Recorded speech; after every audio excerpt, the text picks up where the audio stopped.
neural symbolic kind of assistance. Another part is AI assistant with this end-to-end, this VLMs. And after building this AI assistant, of course, we want to benchmarking to make sure it's robust and it's also can act in the open world, can also reasoning. So we also have this a lot of like benchmarking works. And finally, we want to also try to combine with like previous Xiaolong's work. So whether our AI assistants can be applied to these embodied sessions, that is embodied AI assistant.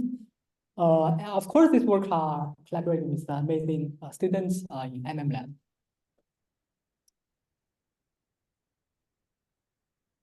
Okay, so you can imagine there's scenarios that is you are going to a canteen and you are maybe wearing a smart glass and you want to try to finding a seat, right? So you can ask like so many people, can you find a seat? Then this assistant may try to localize some positions for you. It also wants to understand relationships, right? So who is your friend and maybe give way to another like pedestrian over there, right? So your seat is marked in green, but please give way to approaching person first. So to accomplish this kind of task, you have to first parse the scene and also understand both the visual entities and relationships inside. So that's our actually previous works, line of works on this panoptic scene graph. So I'm building scene graph from image, static image to videos and finally to this 40, these 3D videos, because nowadays a lot of sensors, they have this like depth sensing, so you can get a lot of like point cloud as input.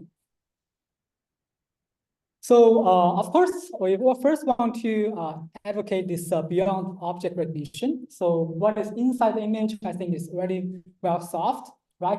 So currently the detection, segmentation, and also all the basic vision tasks are considered solved. We have like 2 persons, 2 bench, tree, and pavement. But what happened in the image, right? So besides the what, we also want to understand like well and how, right?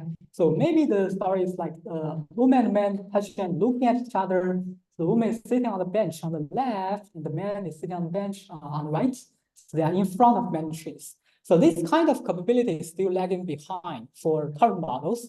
Even for the very powerful vision language models, they don't have a very good sense of these visual relationships and also the spatial combinations out there.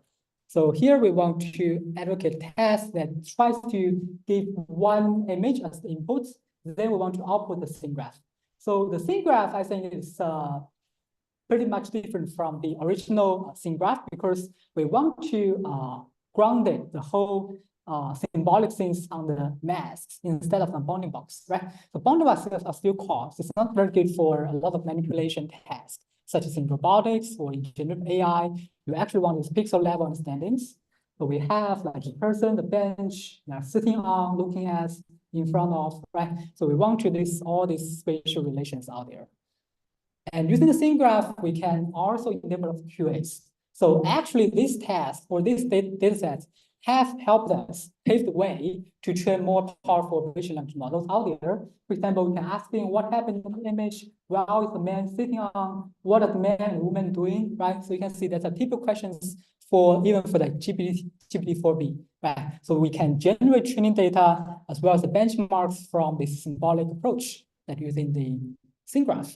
So a formal definition is given an image with very complex things. Our output is the scene graph as well as these panoptic segments. We also try to ground all the visual entities and relations to the segments out there. Of course, here we want to kind of enable a lot of properties that is previously not achieved, like accurate grounding, proper class granularity, and also able to invoke background. Because you know the object detection only tackles about objects. They're not talking about backgrounds or stuff out there. And I think this data has already been open source. A lot of people have used that. You can also try it yourself if you're interested. We have now much more than this 50K. And I think the object classes has also increased. So at that time, we have tried like 2 approach. So one is the 2-stage. So first through the segments, then we do the scene graph prediction on all the tokens from the segments, right? So each of the regions, we can have certain tokens out there. Then we try to pull the features, do the relations, right? So it's pretty good. It's easy to use. It also support a lot of classic methods. If you have your own favorite segmentation models, you can use that. but it's very heavily rely on this segmentation model or the detectors. Of course, another way is more like this one-stage approach. So here we kind of try to train the whole model and train. It's focused on vision and it's direct training, but I think downside is need a long time to learn the whole pipeline because everything is tokenized and just use the transformers to predict both like the predictions for the mask, prediction for the class, and prediction for the relations out there.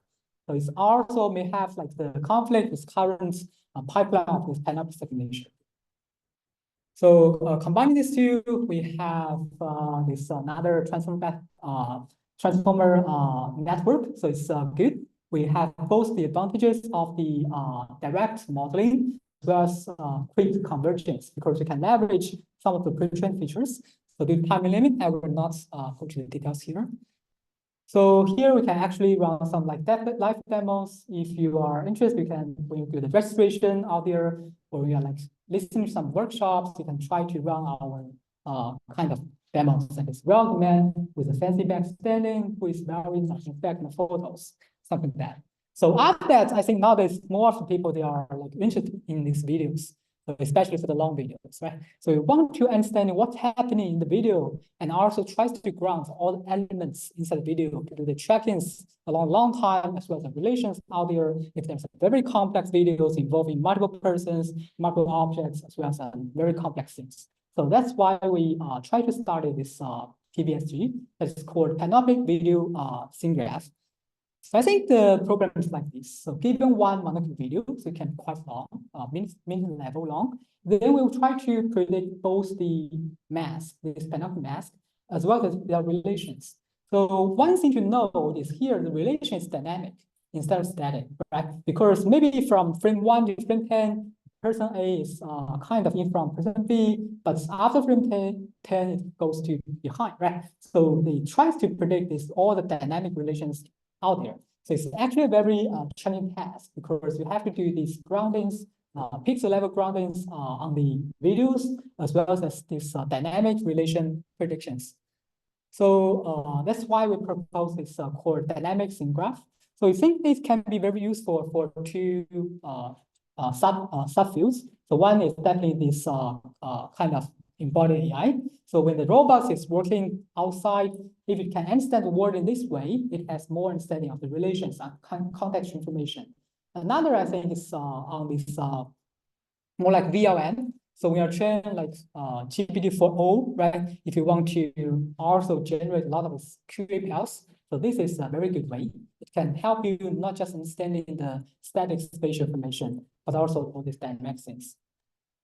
So you can see it's actually the dynamic scene graph. So the relation changes across time. We also, there are some new relations will happen afterwards.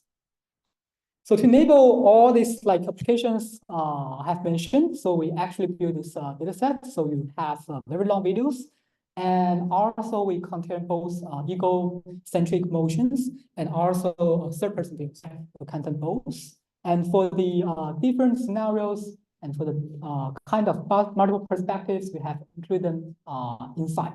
So you can use this one for any task from low level, middle level, panoptic segmentation to like captioning, QA to the kind of embodied AI, right? So here is one of the examples here. You can see there's a boy, right? It's kind of receiving, giving, and unwrapping the gifts on a holiday, right? So there are some dance description of there that is from frame 0 to frame 18 that the little boy is passed through the television and the pick up gift, right? So that is a very important, contains actions, also contains all the fine-grained relations.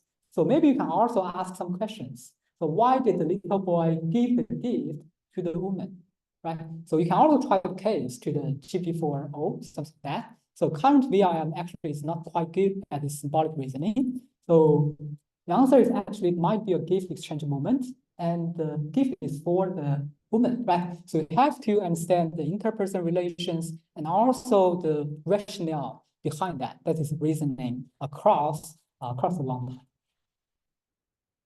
Of course, for this egocentric, we're building upon this application and ego for the. So this one is very useful for like the embodied AI patients. So we also make a live demo out there.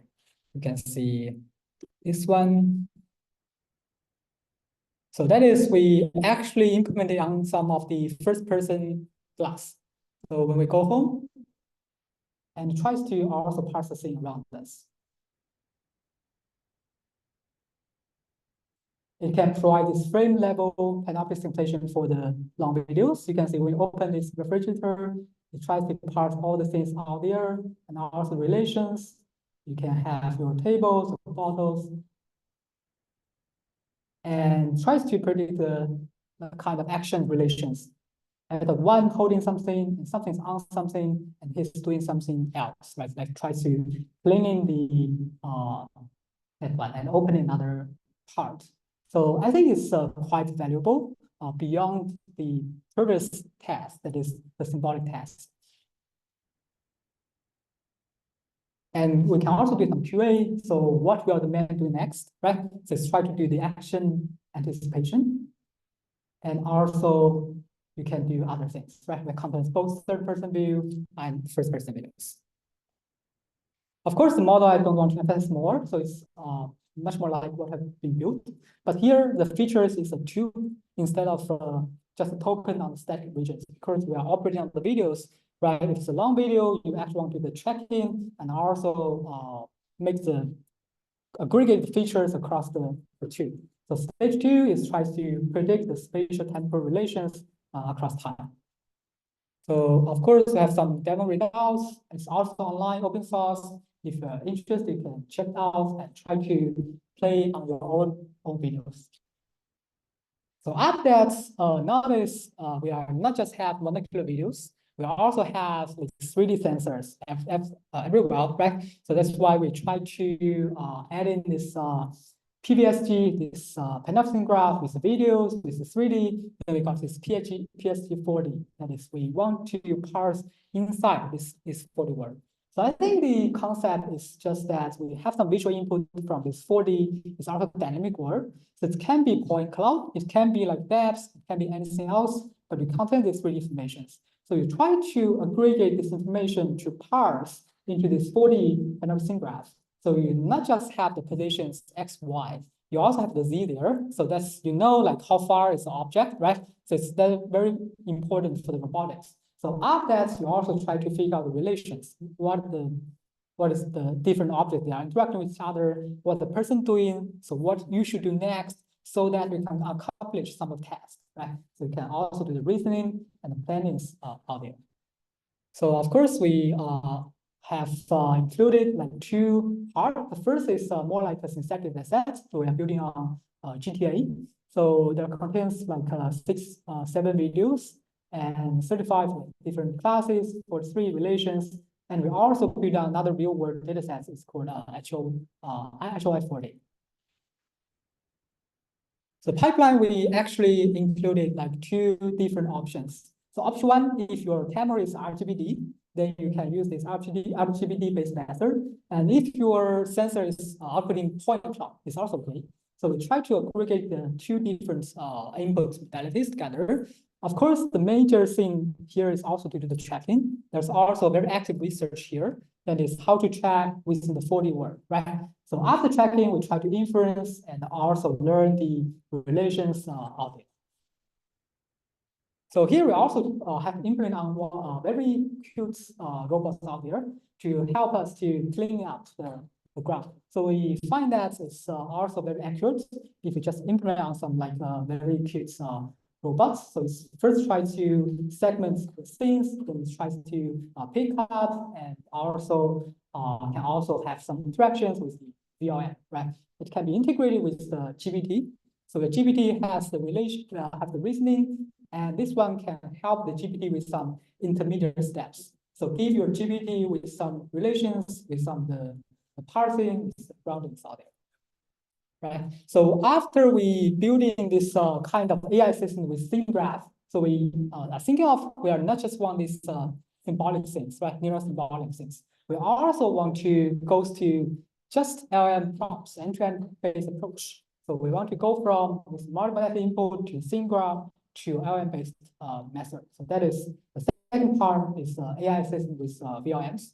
So actually, we try to follow the same path in the NLP domains. That is from these language models to language assistants. We can see from GPT-2, GPT-3 to GPT-3.5, ChatGPT, GPT-4. So they are actually following the same path. You first have the capability of zero-shot learning. Then you will want to add in some in-context learning. So that is very important. And finally, you want to align with the human instructions. So that's why you want this ability of instruction following and human alignment.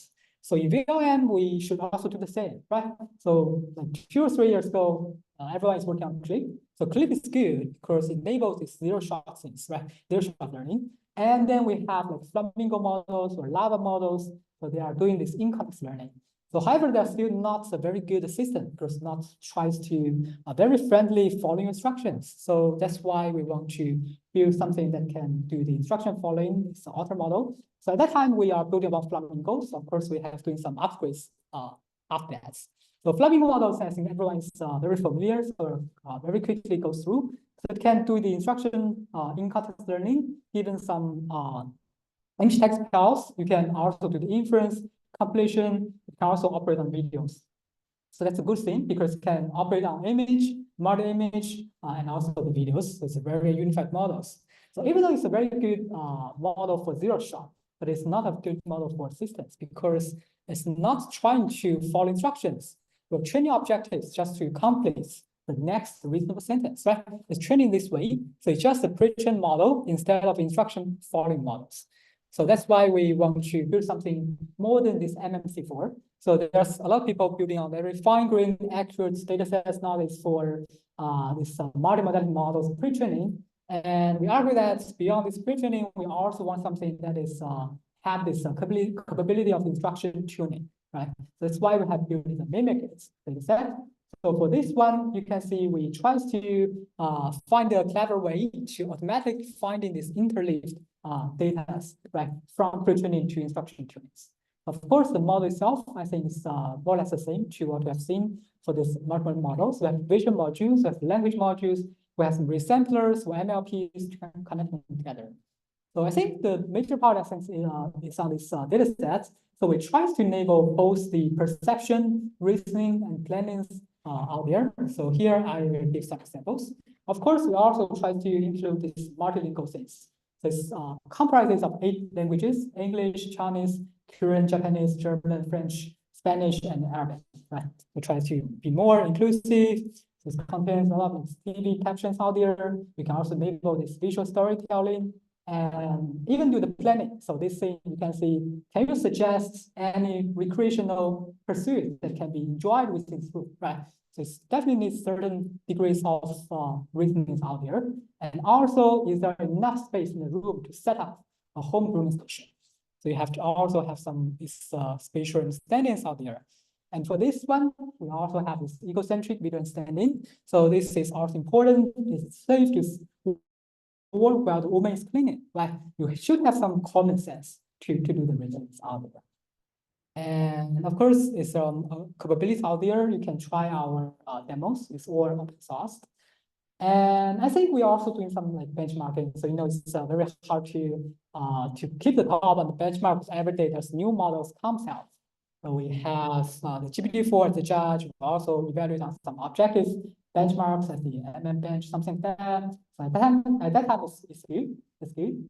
So after that, we also building another model. It's called AutoHD. Because if you want really accurate grounding or really fine-grained reasonings, you have to see the image with every details, right? So if the current like VLM can only support like 256 by 256 as an input, that's definitely something that can't be recovered. Because when you do the pooling, when you do this kind of embedding, you already lost a lot of information. So here, actually, our AutoHD is building from these FuYu-based models.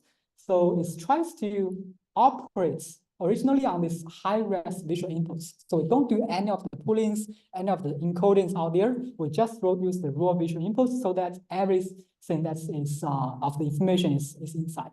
And the good thing is also supports flexible input sites. So test time, you don't have to use the same size of the image during the training. You can use like flexible image inference. It also eliminates the need for vision encoder, right? That's a good thing. It's an encoder-free approach. So we find that this kind of AutoHD is very good at kind of the tables or the fine-grained figures. You can see this whole approach is very simple. It's a simplified version of the FUI. You just feed your input patch using a very simple linear projections to do the transformers, then you output. We find that in this way, you can also do this VLN effectively. So we also have some benchmarks called Next5 benchmark to test whether you can see all the tiny things inside the image, right? So sometimes you can understand 10 tiny things as well as relationships out there. So of course, for this one, I would like to skip. You can like spot all the numbers, or you can see all the text. It has some OCR capabilities out there. And this year, we are collaborating with the Lava team. So we are trying to combine the strengths of Auto HD to this Lava. So we have proposed Lava Next. I think the major lessons we learn is, of course, the stronger LM can supercharge the smart capabilities in the web. So we just extend our previous Lava Next to the 3 times larger. So now we have 2 models. One is 72 billions, another is 110 billions. So you can see it's still following the scaling law on the graph, right? So on this MMLU scores, where your model is larger, we find it's constantly achieving better performance. It's still following this on this log cell, it's still good, right? So we find that under the same training strategies, stronger LM with larger model size, larger training data brings stronger multimodality performance. So good thing is that our Lava Next now already on certain metric, it reaches its GPT-4 level multimodal performance, right? I think it's one of the most powerful open source model nowadays. So our largest model, this Lava Next, 110 billion models, it actually can be trained on this 100 GPUs for 18 hours. So we also open source all the training scripts, also some of the configurations, so you can try to reproduce yourself. So here is some of the results out there. Of course, I will try to skip. It can be very fine-grained captions with no hallucination. So you can also understand this multilingual, right? Just write the Chinese poets to this image. You can see it's kind of good. It's also understanding this basically of the poet from this multilingual perspective. So here is our link. We also have set up an online demo. So you can try. You can use your own photos to convert to some code, to understand it, to give some caption. That's definitely good. So of course, if we have a very powerful image models, next step is always have a very powerful video models, right? So OpenAI already goes from GPT-4 to GPT-4o. So now we also want like a video model that can have the same or similar capability. So that's our project for Lava Next videos. I think the major lessons are just twofold. So the first is just using the current pre-trained image level models can already achieve strong performance on the video level. The second is that the suitable or efficient representations in the video is just a bunch of patch across time. So you can try to think of our input is just a bunch of multi-resolution, like multi-aspect ratio patches across time, stacking together, then fit into the transformers, right? So you can see here is one example. So we use the Sora demo videos to do this captioning. You can see the results are actually pretty good. So we also provide another version that is using the DPOs. So it's kind of reward tuning. So we have the DPO. You can see the content, they are more or less similar, but it's more relates to our human perceptions out there. And here is the benchmarking results. So you can see it's currently the most powerful video models nowadays. So this one is the video, Lava Video Next. So first models, they are more like 30, 40, this kind of accuracies. So we push it to 66, something like that. Here is the GPT-4, GPT-4V. So they are just 70. So we still have like 10% of the gap. But we are still nowadays the most powerful video model nowadays. Since our group is also working on generative models, so we find that it's a very good tool to generate all the fine-grained captions for like video generation, image generations, or 3D generations out there. Okay, so after talking about this AI assistant with the VLM, this end-to-end assistance, next I will briefly talk about our efforts to benchmarking them, right? So I think we propose an effort, it's called AMS evals. So everyone has faced a problem. So every day there's new benchmarks comes out, new models come out. There are some numbers on the papers. So you can't reproduce it, you can't compare with them, right? So how do you can do a very efficient comparisons across like 20 to 30 benchmarks? So that's our initial motivations. We want to solve the problem for you. So if you just install our toolbox, you can run the evaluation with just one line of code. So you can try to align all the performances across the 20 to 30 benchmarks and help you get results compared with all the previous models, both open source models and closed source models, right? So you can see nowadays we have to compare across a large different benchmarks, like in Flamingo, right? So they compare to these 20 different benchmarks nowadays. So sometimes even for the evaluation itself, it will take 2 days because you have to run the evaluations on lots of benchmarks, lots of samples. So here we give you a unified interface. So here is something I included. We have both the image level benchmark, video level benchmark, like the eco schema, activity net. Then we have this evaluation toolkits, right? So you can choose your task, which kind of benchmark you want. You choose the models, then you also try to select the metric you want. Then with just one line of code, we are trying to align all of them for you. We also provide some analysis tools to give you a sense of which part of this benchmark that the model is very good at or is very bad at, so that you can debug your models to find its shortcomings, right? So we have a lot of these log tools or GPT eval score tools, so you can try it out. So nowadays we already have like support 50 plus image tasks and 10 plus video tasks. And we also include like 10 state-of-the-art multimodal models inside.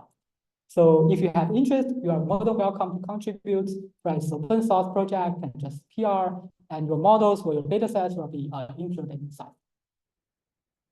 And all the others, this kind of like video data sets, they are focusing on more like the very ordinary things like the action recognition or like the anticipations, but there's very profound thing that is the kind of how humans tries to understand humor, right? So that's why we propose data sets from QA. So we find it's very important to understanding the fun part of the videos. Like this one, right? So if our humans find this very funny, so how will the machines feel about that, right? So like the QA file is like localize this amusing part of the video. So why do you think the video is very, very kind of a comic, right? And for this one, it's the same, right? So humans find it very surprising, and how the machines or the smart models will feel about that. So it provides a lot of these QA files to help you to evaluate. So we have 3 parts: humor QA, creative QA, magic QA, and how the kind of market models will understand the metrics. For this part, it's just the magic, right? So how will this kind of AI perceive all the magic tricks of our humans? So I think I will just skip this part. And here's overall like the kind of the distributions across different benchmarks. And we find that the current VLM is not very good. So they are not understanding our humors out there. So they are not kind of tries to understand the funny part or the counterintuitive part of the videos. You can see we have experiment with authors or lava videos, or even like GPT models. You can see the results here. So they are not quite good. So current models only like achieve like 20 to 40%, right? So there's still a long way to go for VLM to truly understanding this counterintuitive and surprising videos. So another part, very important part of the video is about the word knowledge, right? So everyone is talking about word models. So what is word models? So word models is tries to understand the kind of different aspects, like the common sense, like the tool use, like the conceptual information out there. So we provide a benchmark for us to understand all the word knowledge inside this VLM, whether your VLM has something inside. So we propose something called reasoning steps. So I think all of you have heard about the chain of thoughts, right? So you have a long chain, then this means this task involves much more of the reasons. So we find that our benchmark is 4 to 5 steps of the chain of thought to solve, compared to other like existing QA tasks, they only need 1 or 2 steps. So this one actually needs very deep thoughts about the what knowledge is inside. So here's distributions. I think I'll just show the video demos of this data set. So you have a very intuitive sense. So the question is, where the lady go when she was absent from the video? So you can see. She's making coffee, reading newspapers, and goes to the clock. She look at the clock, and she realized she should go, then she picked up her suit, then she goes. Then how do you answer this? Where did the lady go when she was absent from the videos, right? So this thing is very intuitive for humans. But for VLM, we find it's very hard, because it has to aggregate information from the visual domains, from frame 1, frame 100, and also some of other cues, like why she look at the clock, and why she kind of put up her suit, right? Something like that. So you have to understand both the actions, the reasonings, also the song. So these data sets contain the soundtrack. So your model should be multimodal enough to take both visual input and the audio input together. Right. So I think finally, your model has to aggregate all this information together. You should have some common sense. You should understand the tool use. You should also have this multimodal associations out there. So you can try yourself. It's also open source.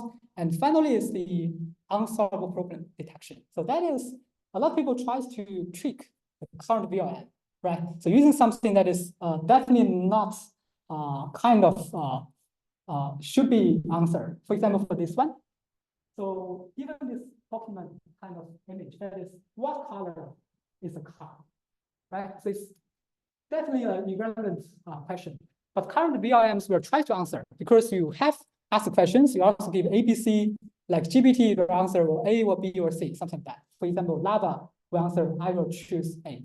But the right answer is actually your question and your input, they are irrelevant. You should not answer these questions, right?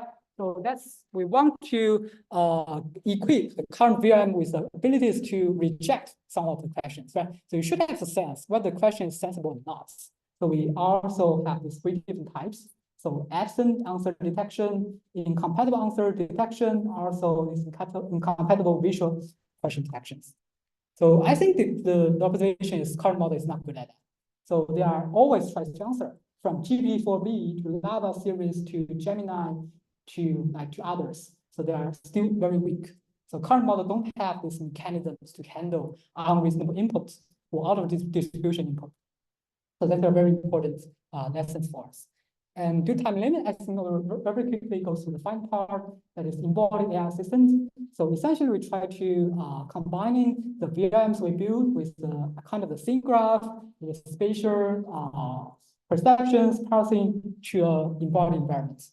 That is, we want to go from building multimodal AI system to building embodied multimodal AI systems. So I think for this one, we'll just skip. Of course, we try to generate some data with some data students. We try to tune our models for options. We have some reinforcement learning inside. So it's just like the reinforcement learning from human feedback, but here our concept is reinforcement learning from environment feedback. Because when you do an embodied AI, what we're facing is a dynamic, changing world, right? So that's the open world. So how can you learn from this open world? We just use this RL-based method to update in some of the parameters in the VLM. So for this one, we give some of demos. So we are trying to generate executable code. We're generating code out here. So we actually want to try to add. Then our models tries to generate code. The code will tries to complete tasks inside the GPT, inside this one.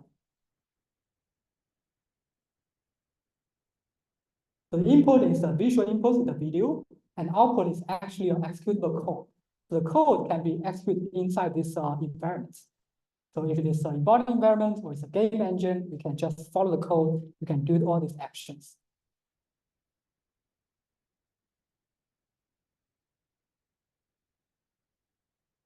Okay, so for more details, you can just look at this one. Yeah, there's our demos and project page. I think that's all for my talk, and thank you. Yeah. Oh, I think I should have time for take one or two questions. Yeah. Okay.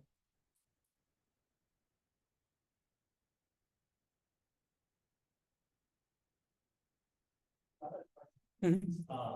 So you show that the current VMs like suffered understanding the long videos or the more QA data sets. Yeah. So what do you think about bottleneck? Is it because the training data does not contain such videos, or it's because the architecture of the models? And what do you think are the ways to improve to go beyond this bottleneck? Okay, I think that's a good question. I think the reason comes from like three different folds. So first, it's definitely from the pre-trained data. So current pre-trained data don't have this long chain reasoning. So it's more like one or two steps. So I think that's lacking. And the other side is on the architecture side. So current architecture, Lava series or others, they just have a very simple like bridge between this visual input and the language input. I think it's not enough to have a very deeper understanding of the visual inputs. And the third is, I think it's on the post-training side. So a lot of models, during the post-training, they're using RLHF or something like that to improve, or BPOs. So that part, I think, still needs some improvements to enable the truly reasoning abilities. Currently, this post-training only enables very fluent, like these interactions, but no reasoning is inside. Thank you.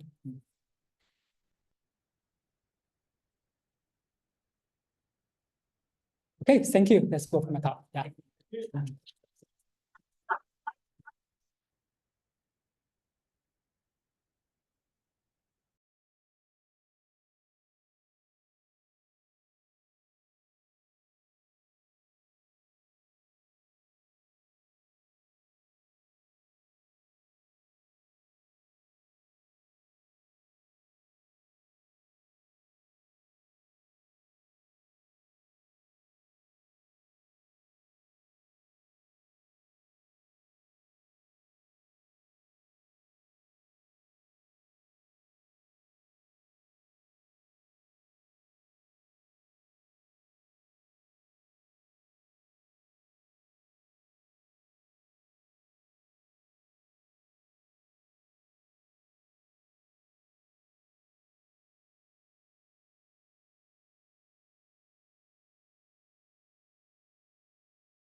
Does it not works? Yeah. It's still showing. Yes. Slide. It's right. Pretty good. Yeah. Yeah, they can hear the sound now. Okay. Okay, cool. I'm sorry about that. Yeah. All right. So you can, Okay, cool. Yeah. Thanks. So as we know, generative AI has emerged as a new wave following the discriminative AI. The community has developed various types of powerful generative models, such as large language models, diffusion models, neural readings field, and video generative models, to name a few. They are able to create very impressive text, code, images, 3D things, and even videos. But creating alone isn't the ultimate goal. What we need is to understand and take actions in the world through the generation process. So what is missing when integrating generative AI in the real world, which is inherently open and dynamic? First, our world is 3D plus time. Only synthesizing 2D images is not enough. The generation should be rooted in 3D and even 4D. More importantly, we need to bridge generative models and discriminative models so that they cooperate with each other and improve the perception in the open world, going beyond mere generation.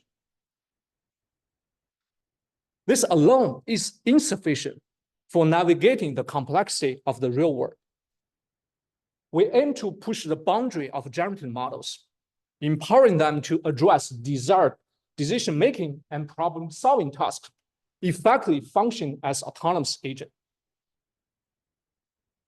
Ultimately, considering the variety of generative models available, ranging from large language models to visual generative models, they potentially encode complementary aspects of the underlying world.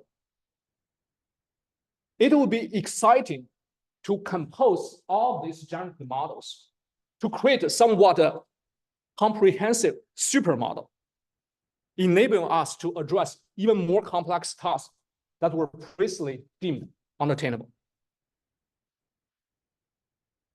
In this talk, I will discuss some of our group's effort in pursuit of this research objective, unifying generative and discriminative model, as well as their diverse capabilities and the different environments. To this end, we first need to advance generative models to perform a high-fidelity generation in the 4D physical world. The first step is to leave the successful 2D image generation models, like diffusion model, to synthesize objects or scenes in 3D and 4D. Not only do we want to precisely reconstruct the 3D object or scenes, we would also like to manipulate the generative models to edit the objects or scenes through language-based instruction, as illustrated here in the well-known instruct nerve to nerve. However, unlike 2D image generation, the fundamental difficulty here is the lack of 3D training. That means, so far, we still don't have strong generalizable 3D diffusion model. As illustrated here, current 3D diffusion can only generate simple 3D object from specific classes.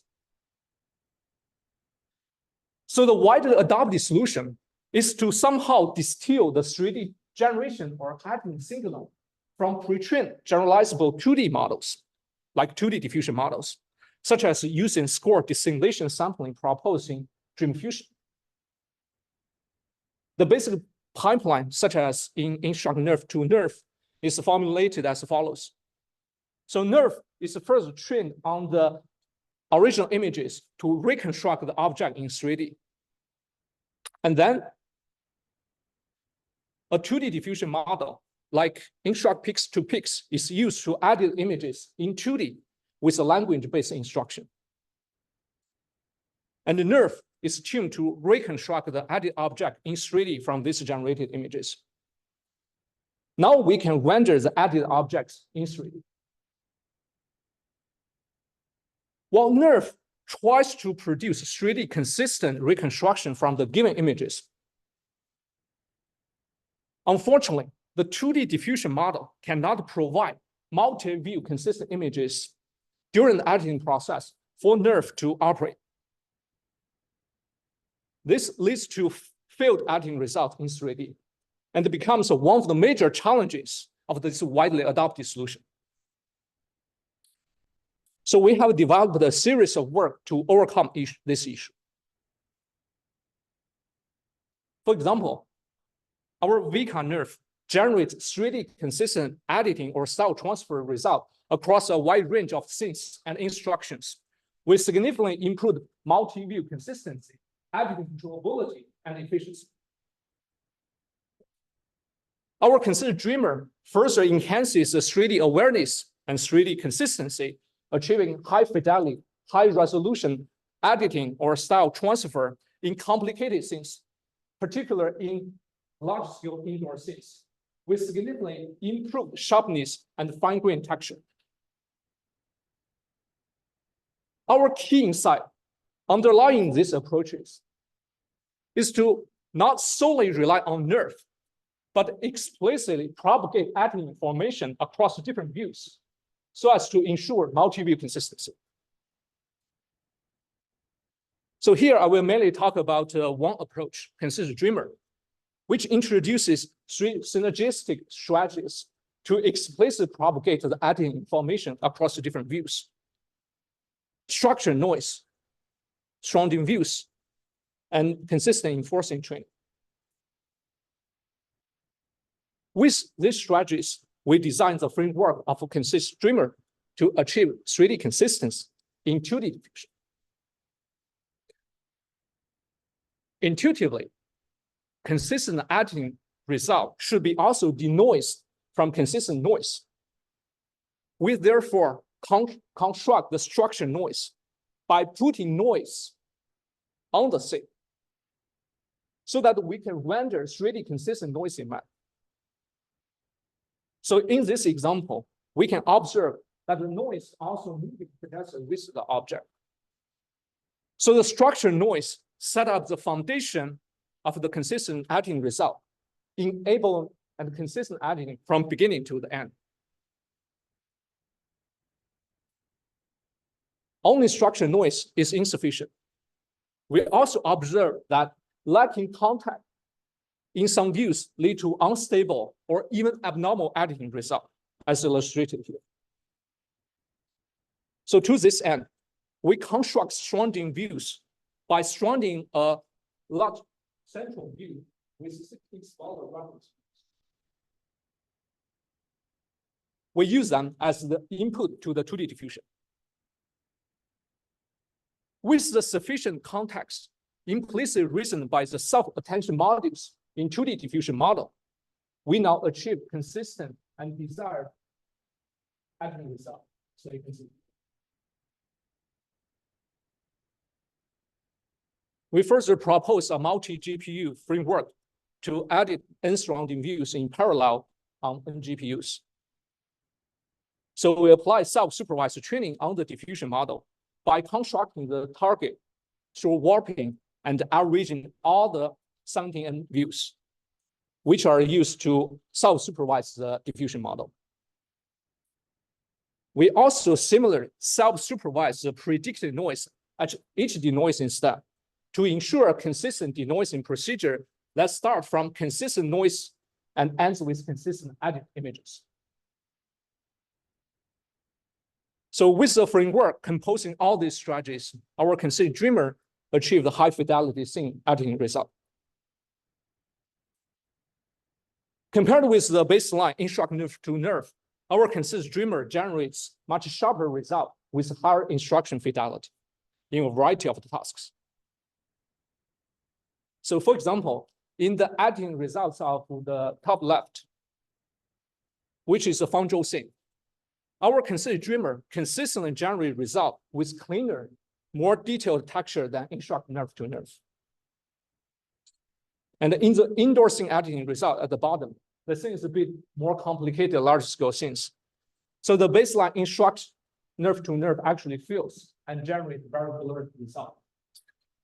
While our considered dreamer's edit result has bright color and shining appearance as shown here. So we also conduct an ablation study or 4 ablation tasks to quantify the fidelity of the distinction from 2D to 3D.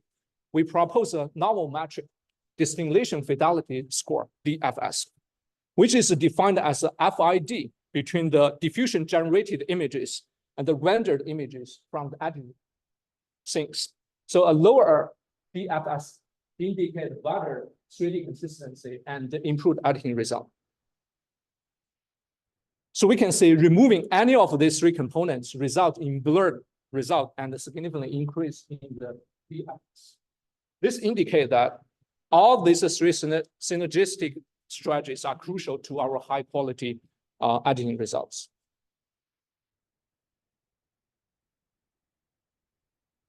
Our most recent instruct 4D to 4D work further extends this success from 3D to 4D, achieving style or object-specific editing of challenging 4D dynamic scenes. So in addition to style editing, we also would like to edit the 3D shape of the scenes. Our neural editing work integrates the explicit representation of point cloud into the implicit scene representation of nerve, therefore achieving shape editing by directly manipulating the underlying point cloud. So our approach achieves high quality result in both shape deformation and the more challenging scene model tasks. So we have introduced geometry awareness into the generative models when extending them into the 4D world. Another important property is that the generative model should be also aware of physics when integrated into the physical world. Well, this can be achieved, let's say, by considering physics simulator. Our recent work shows a simpler strategy in the context of diffusion models for the task of 3D human-object interaction synthesis and prediction. So given the past sequences of human-object interaction as illustrated by green meshes, our approach predicts the plausible future interaction sequence as illustrated by the colored meshes. So here the physics means that there should be no penetration between the synthesized human body and object, and their content should be modeled reasonably. Okay. So far, we have discussed how we advance the capability of generative models in the 4D world. So they are geometry aware and physics aware. Now we consider how these generative models can facilitate discriminative tasks. This remains an open question in the community. So here I will briefly show some examples. As you may imagine, one straightforward strategy is to treat a generative model as a data engine and use the generated data for data augmentation. This strategy has been shown great success in simple tasks like image classification, object detection. So here is an illustration from a little more complicated task, open world hierarchical object detection. So we can see the successful segmented object together with their constituent part and even subparts.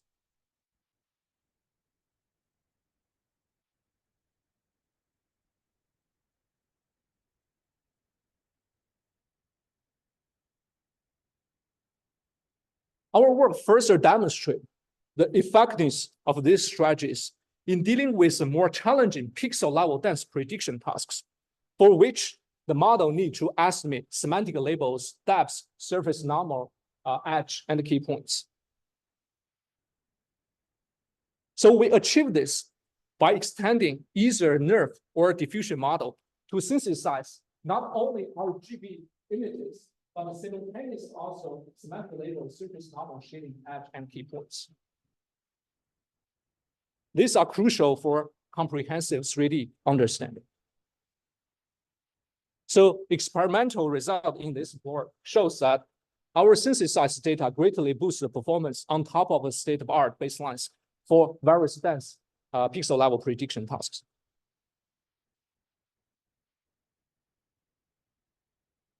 So our recent work, iTrain Deep, moves a step further and shows that synthetic data are also helpful for more challenging reinforcement learning tasks. So we introduced a diffusion model to generate full synthetic trajectory based on the initial state and the task prompt. As illustrated in this figure, given the initial state and the task, turn on the light, our synthesizer generates the corresponding trajectory of turning the light. Intuitively, we can decouple RL method into two parts, the replay buffer and the learning algorithm. So we modify the original replay buffer with iTrain Deep. So in our modified replay buffer, we store the original sample in one replay buffer, and we store the synthesized sample in another replay buffer, and we randomly get samples from both buffers. Since our iTrain Deep only affects the replay buffer without the need for changing the RL learning algorithm, so our approach can be applied to all RL method with a replay buffer. So experimental result validate that the generated trajectory significantly and consistently accelerate a variety of online RL methods, right? So the right plot here actually shows noticeable performance when integrating iTrain Deep with a variety of RL algorithms like SAC, RLPD, and parent. The left figure further shows the strengths of our method, especially in a little bit more complicated environment where RLPD actually feels it well, but our approach with the synthesized data substantially improves the performance. Okay, so we have shown the effectiveness of using the visual generated models like diffusion models to synthesize additional useful data and to facilitate the learning of the discriminative learning. If you think a little bit further, this actually indicates that the generative models have in fact learned useful feature representations. Therefore, an even simpler approach emerges, where generative models are directly used to extract pre-learned representation without the need for additional data synthesis procedure. We investigate this in the context of text-to-video diffusion models and find that they provide a semantics-aware and temporally consistent representation that can be used for a wide range of downstream tasks, including video object discovery, post-activation, and video object segmentation. So again, here the most interesting observation is we can directly use this kind of pretrained representation with very light decoder to deal with these complicated video perception tasks.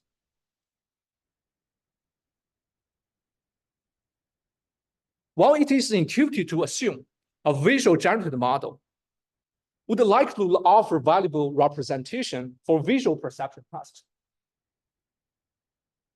our recent work dives into a more interesting exploration. Can linguistic generative models like LMs provide useful representation for visual perception? Since the emergence of LMs, they are mainly used as encoders for language or decoders for tokenized output. On the other hand, due to their training on massive data, LM encodes a vast amount of knowledge, capturing high-level and abstract understanding of the world. So our intuition is that the knowledge within LM can directly benefit the representation learning of another modality. For example, refining and enhancing the representation of images from cloud time series data. Along this line, we discovered that a single frozen transformer from LM can be an effective encoder layer for visual tasks. Our approach is quite simple. Directly appending a pretrained LM transformer layer after the kind of original encoder layers of any visual backbone. Because of the mismatch of the dimensionality, we introduce additional LMLP to linear layers.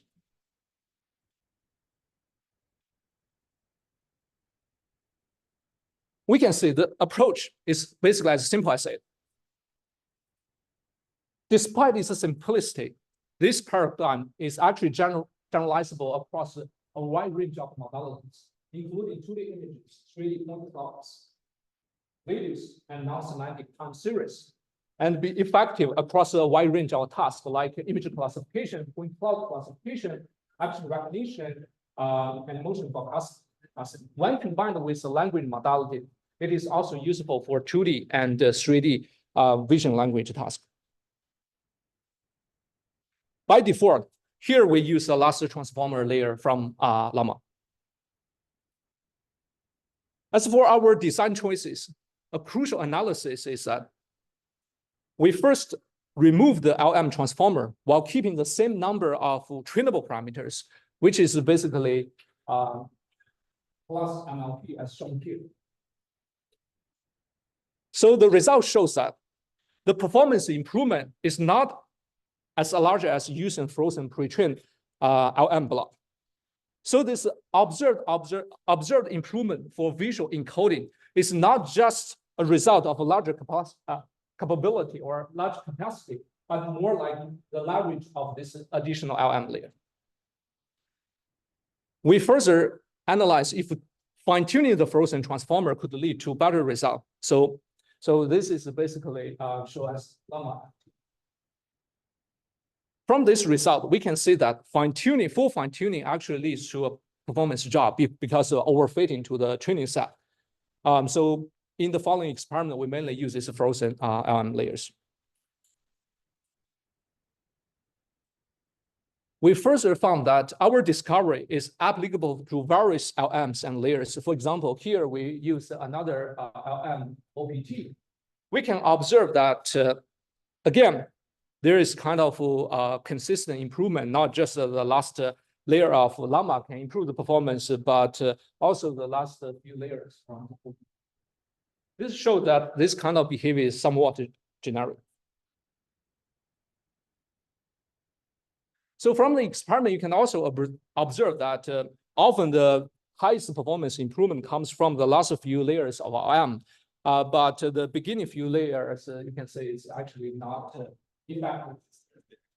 So this is reasonable from kind of in-tuning perspectives. The first few layers are basically converting words to embeddings, while the later layers conduct high-level recognition and reasoning, which might be the best beneficial to the other tasks. So in addition, consider different scales, OPTs, and with their final transformer blocks. So as shown in this table, we can see that the improvement of LM for visual encoder only emerges with LM with sufficient large scale. So now we would like to ask this question, right? Why pre-trained transformers in LM have such an effect on visual recognition tasks? What is the underlying mechanism? Our idea is this kind of information filtering hypothesis, which is derived by our observation of the feature activations, actually. So we can say from this kind of feature visualization, it explains how a frozen LM transformer actually improves the representation ability on visual tasks. Specifically, we visualize the feature activation either in magnitude or frequency. Surprisingly, the model trained with a frozen LM transformer shows the emergent tendencies of segmenting the foreground objects, which is not observed in the original event. For example, you can see, right, so the bird is basically clear show on the activation in either frequency or magnitude domain.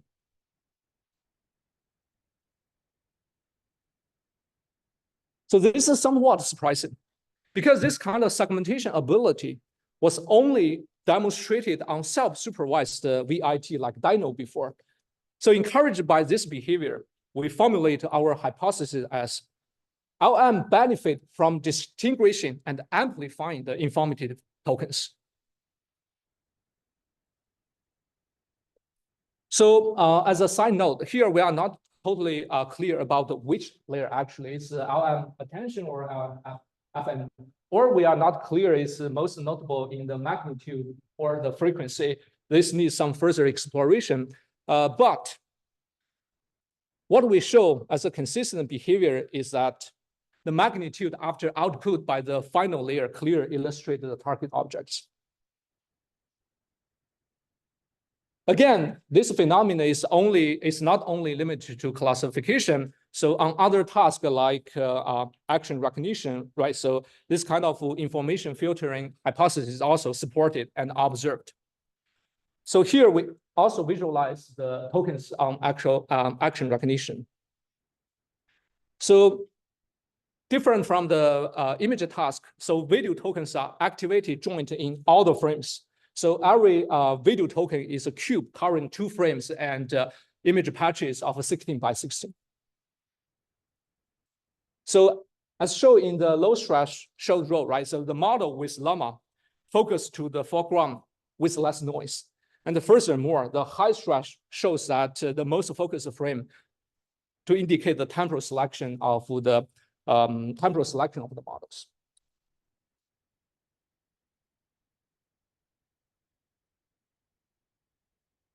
So after ending llama, we can see the model significantly introduce a larger activation on the frames with actual manipulation movement or the hand object interaction.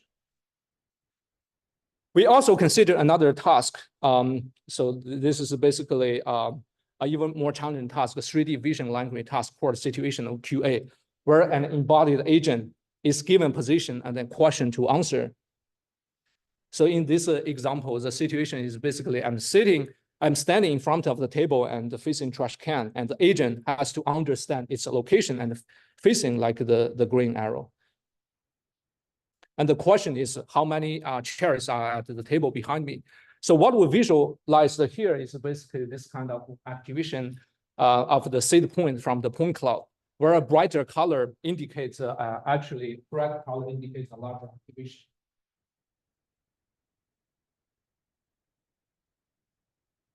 So we can clearly observe that ending llama enables a sharper activation, especially for locations behind the agent, which is consistent with the situation.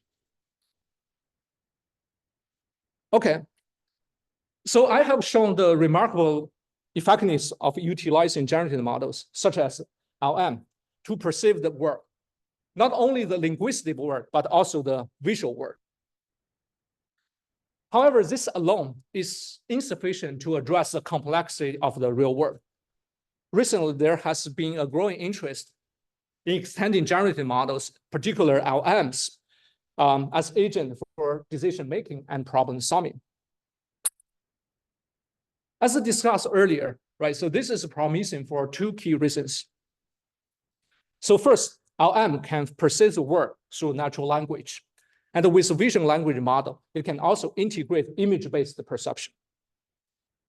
And more importantly, LM acts with common sense and high-level task comprehension, so which is difficult for traditional control theory and RL agent, particularly in task transfer scenarios and with highly complex tasks. To achieve such operational agent, several essential capabilities are required, such as internal reasoning and external decision-making or acting planning. There are existing methods that have focused on a specific capability, but constraining LM to specific tasks. So for example, as a foundation to many follow-up work, chain of thought, COT, is introduced for reasoning, which guides basically LM to think step by step and provide a justification for the answer. So this means a unified framework that is seamlessly integrates all these capabilities is essential and much needed for effective LM problem solving. So our recent work, language agent tree search LARS, fulfills this need as the first method by unifying reasoning, acting, and planning into a general prompting framework based on the Monte Carlo tree search. And therefore, outperform prior method from any individual domains. So how we integrate all this capability into one system? Well, to achieve this, we build upon the tree of thought, TOT, which addresses planning by combining classical search algorithms with LM. So we improve upon TOT with the 4th step. And so here we use an example of buying an apple as illustration. The first step is prospective evaluation, which is kind of a smart initialization of value functions. Suppose I want to buy an apple, right? So I want to make my LM agent to buy a Fuji apple on Amazon, given the XML file of the website.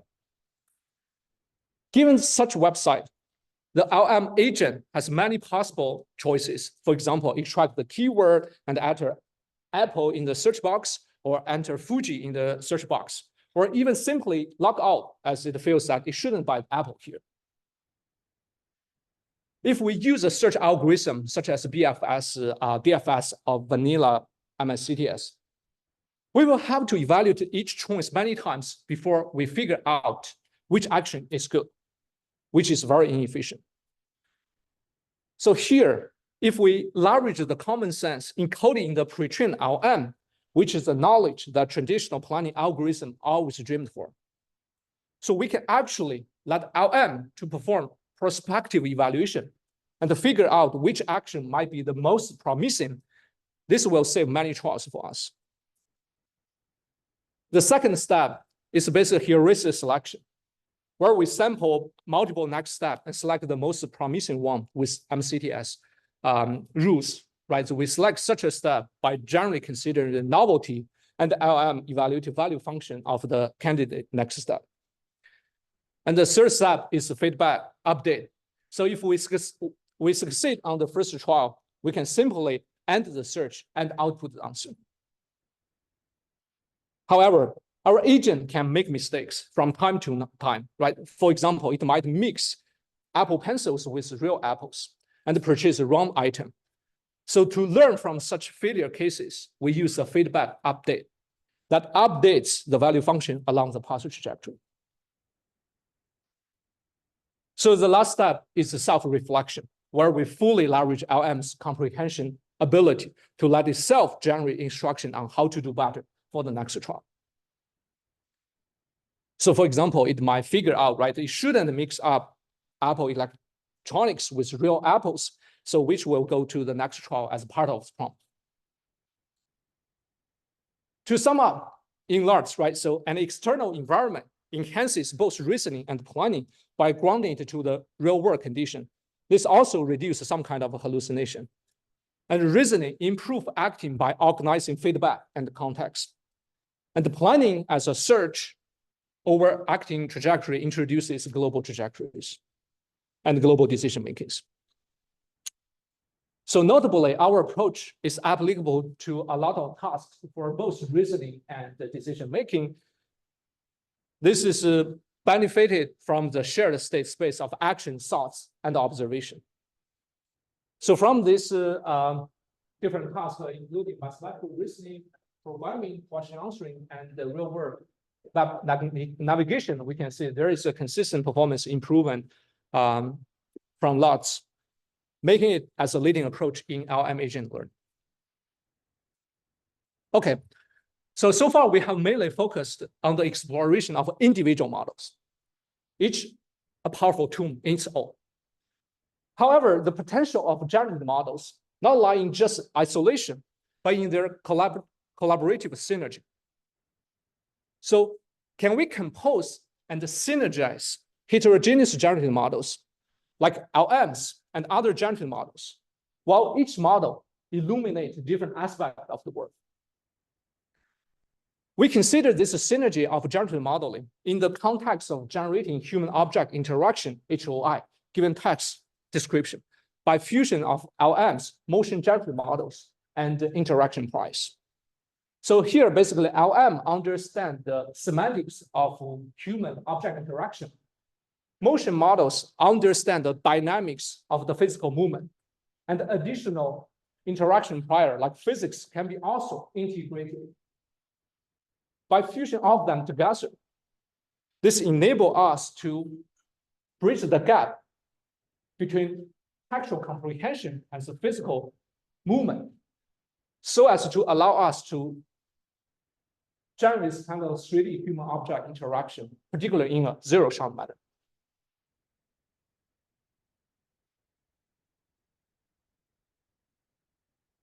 So more specifically, our task is defined as, given a task description of a human object interaction, we want to generate this kind of interaction sequence, as shown here, that aligns with the textual guidance. So, but this task faces several challenges. So the first is the complex property of object, including various shapes, as well as diverse motion patterns subject to internal physical characteristics of objects. And also the intertwining of the dynamics of both the whole body and the object and their shapes. So for example, the body needs to fit on the surface of the object during the interaction and driving the object to move. But these are not the main difficulty here and not the main fatal issues here. The crucial thing is that we only have a limited amount of 3D HOI data, and we don't even have any paired textual description together with this kind of HOI data.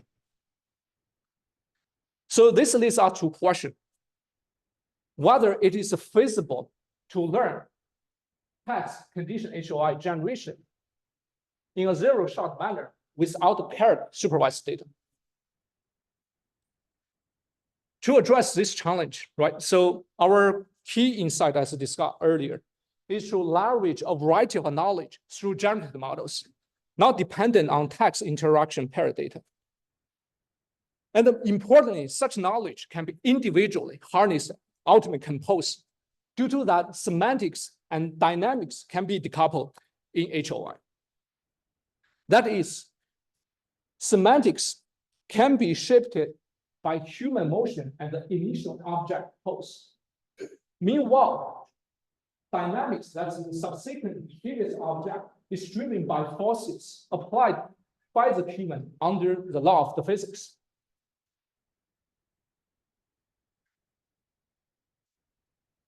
So the semantics of interaction can be harnessed from LM, right? So which is with a pre-trained text-to-motion model. But such large models lack a crucial low-level dynamics. So we address this by developing a word model that predicts the subsequent state of an object affected by the interaction. So more specifically, we propose interdreamer formulated as an MNDP. We basically tokenize humans and object dynamics into actions and states. Under such an MNDP, our framework starts with high-level planning, which basically, given the text description, deciphers the detailed text.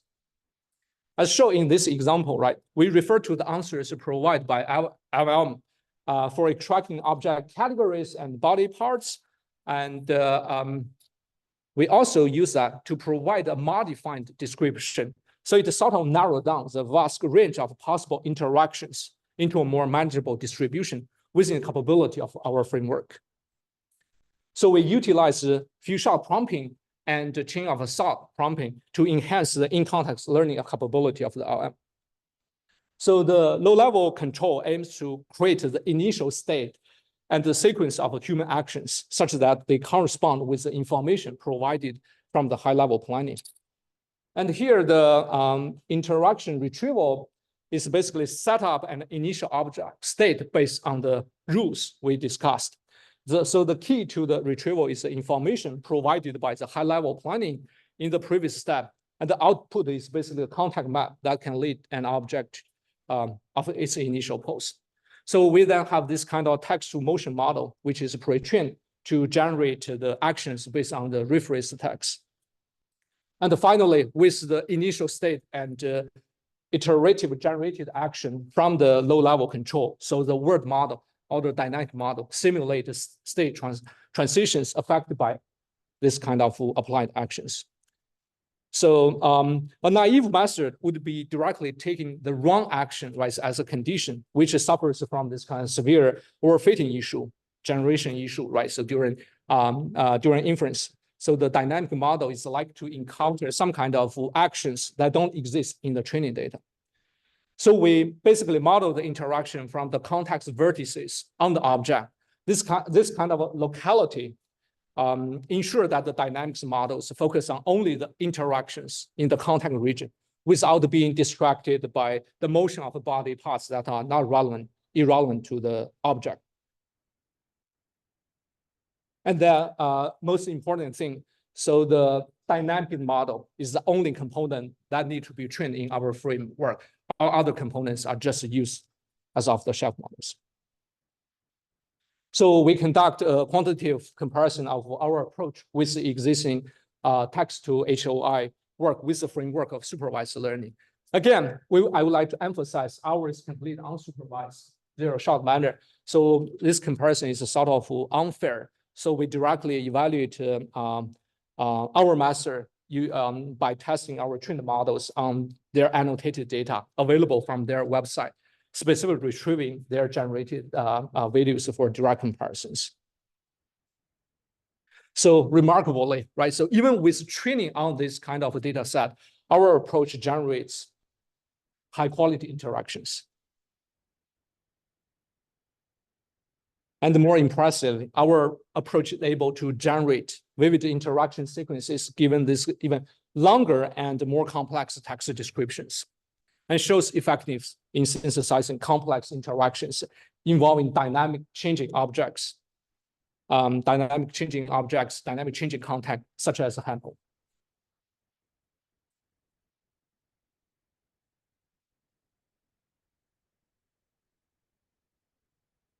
Okay, so as a summary, in this talk, I have shown how we bridge and unify generative models and discriminative models, and further compose heterogeneous and synergize heterogeneous generative models to create a somewhat supermodel. So these integrations empower AI system and agent to advance their comprehensive perception, understanding, reasoning, acting, and planning capability within the open real world, potentially in a zero-shot lab. Again, this is a very initial step towards a bit long-term vision. That's all. Thank you for your attention.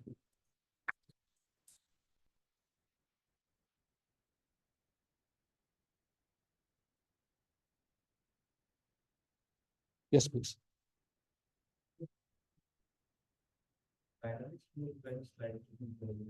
Is there a straightforward way of incorporating some kind of physics into the pipeline?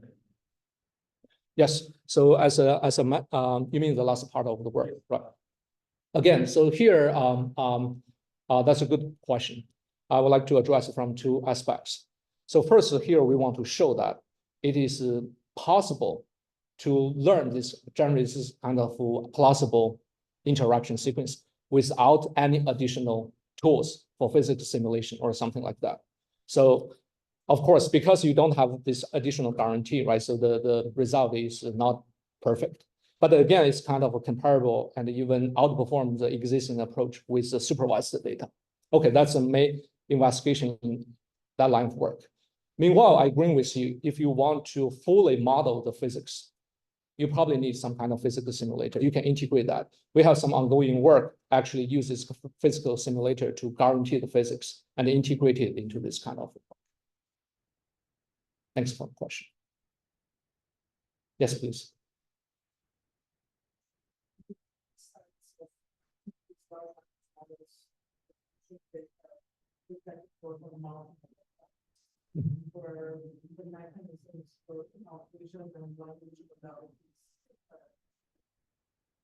Okay.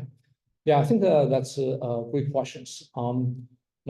Again, this is a kind of open question, right? So people are trying to leverage these different modalities to align them and generate a stronger representation for different modalities. My 2 cents are first, there's a somewhat alignment between this representation learned for different modalities, even when you don't learn them in the cross-modality scenarios. That's what we show in that kind of the piece of work, right? So even you train the LM with a pure language, you don't have any access of visual data. It can still help with the visual task.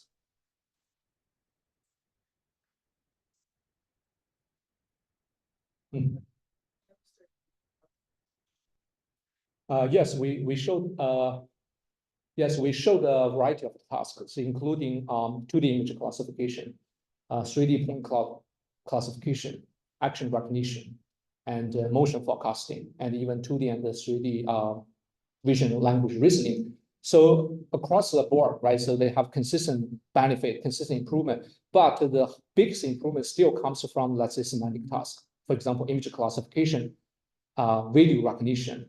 There is some benefit for this kind of motion forecasting. That's a kind of non-semantic task. But the gain is sort of much less noticeable. Yeah, coming back to the question. So what I mean is, while this kind of representation are learned for different modality, there is still some kind of sharedness, some kind of alignment between that, because essentially they are learned from the same word, right? Same underlying word. So there is some kind of alignment. That means that you can sort of compose that with minimal, let's say, tweaking or minimal fine-tuning. You can actually have a good model. But meanwhile, they also have some kind of complementary aspect. This is what I show in this kind of the last piece of work with human-object interaction generation.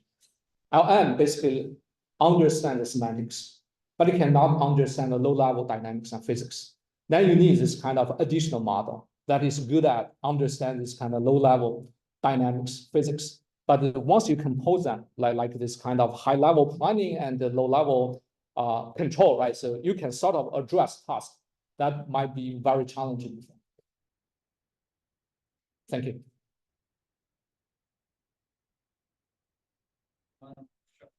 Yes, please. Here you show you can incorporate the knowledge from generative AI, such as LM, to help image classification tasks. So how do you ensure the LM generated content is correct?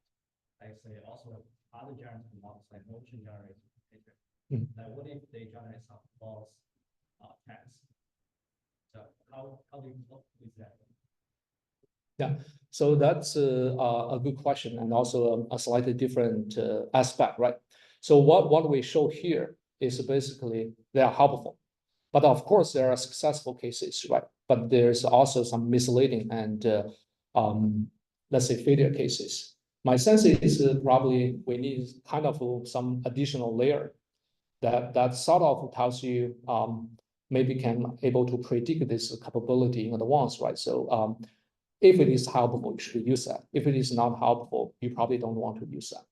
So you can have a little bit more hybrid strategy to some extent. But I guess the most important is first to understand. Again, I think that's an open question in the community, right? So under what setting this different modality can help with the target modality, why it helps, right? So what we show is this LM can actually help you to identify the desired foreground objects, right? That it helps, but there is a need. We need some additional, more in-depth and exploration analysis under what setting it actually can do so, in what setting we cannot do so, and then we can probably have a little bit hybrid strategies to further improve. Thank you. We're running out of time, so let's give a one. Thank you, everyone.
I'll introduce myself. No worries.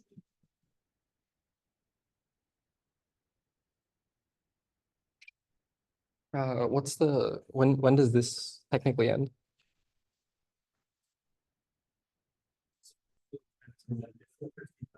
4:15.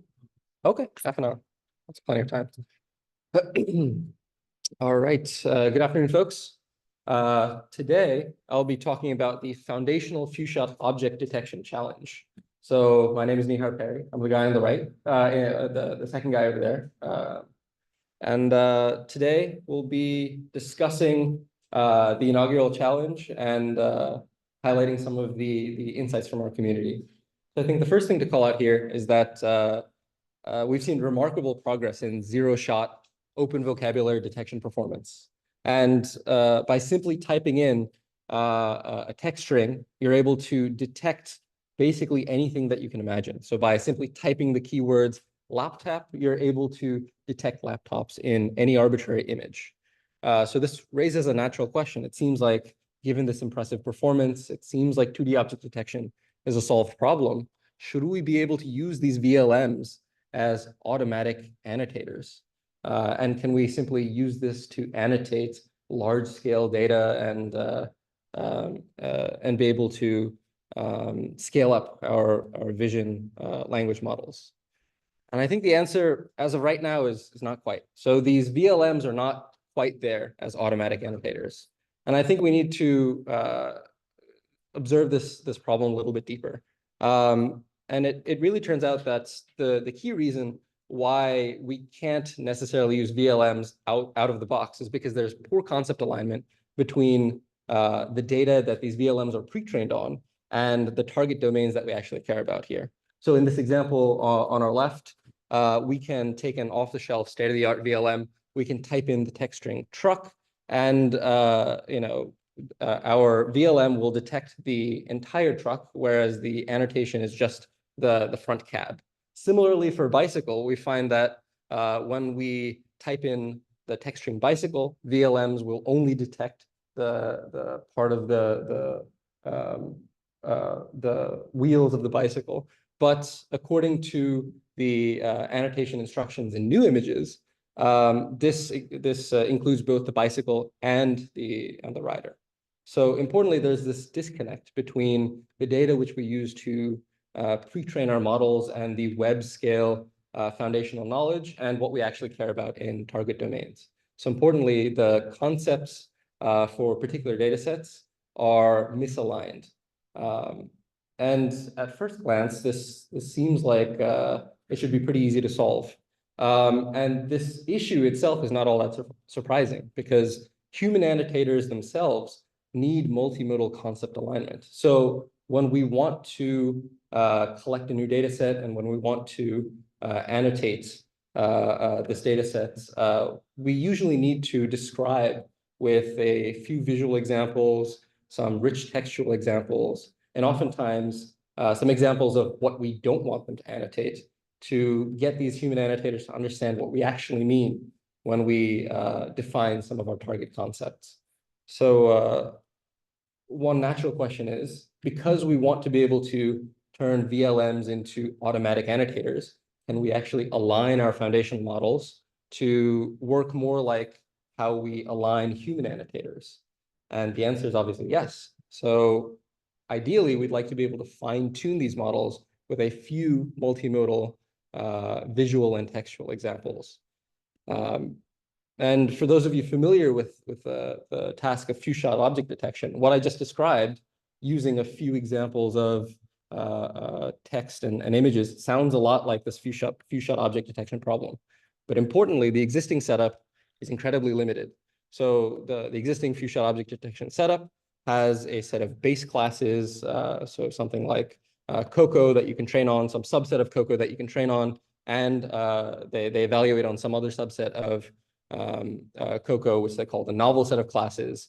And importantly, there should be no overlap between these two sets. And given that we want to be able to leverage the foundational VLMs and given their strong performance, it seems a little bit strange that we can't even use these VLMs in the current paradigm. So foundational VLMs violate current FSOD benchmarking protocols. So importantly, as I mentioned, the standard setup has the split between base and novel classes, but VLMs like CLIP are trained on private data sets. So we don't even know what it means to be a base class. There's no way to identify whether or not something was included in CLIP pre-training. And we also have this other concept called concept leakage, which is something which existing FSOD benchmarks try incredibly hard to avoid by having disjoint sets between their pre-training and fine-tuning sets. And importantly, for common FSOD benchmarks like COCO, some of these novel categories, which they want to avoid training on, are things like cars, cats, and people. So these are the things which are novel in COCO, but if you really think about it, these are things which we see all over the internet. So your foundational vision language models have seen many examples of these in practice. So concept leakage is sort of impractical and maybe even impossible to avoid if we want to use VLMs for this task. The other sort of surprising observation here is that zero-shot VLMs beat state-of-the-art few-shot object detectors. So if we think about that statement for a second, this is really not all that surprising because zero-shot VLMs are trained on internet-scale data, whereas existing few-shot object detectors are basically only trained on COCO. So a claim here is that if we really want to embrace this, this foundational view of the world, pre-training on large-scale data will be a key enabler for generalization. So importantly, if we really want to buy into this notion of foundational few-shot object detection, we really need to make these foundational models a first-class citizen.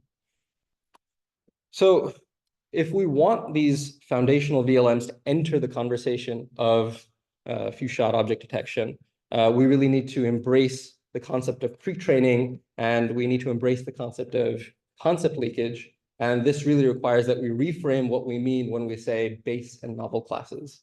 So to make an analogy to the standard few-shot object detection setup. So in the standard setup, your base classes are some subset of COCO, but in our proposed setup, this is really data in the open world. So this is all of the internet pre-training data that you can get your hands on. And in the existing setup, your set of new classes will be a few-shot set of examples from some subset of COCO. But rather than doing this, we propose that the novel set or the few-shot classes should be whatever classes you actually care about in your target data set.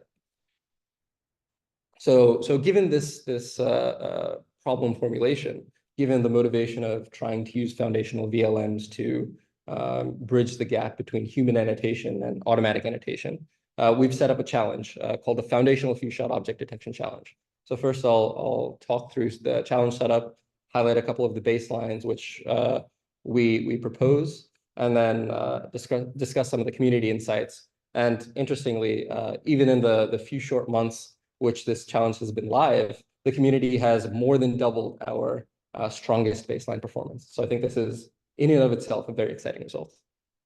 So first, the challenge setup. Unlike the traditional few-shot object detection task, we repurpose a data set called new images.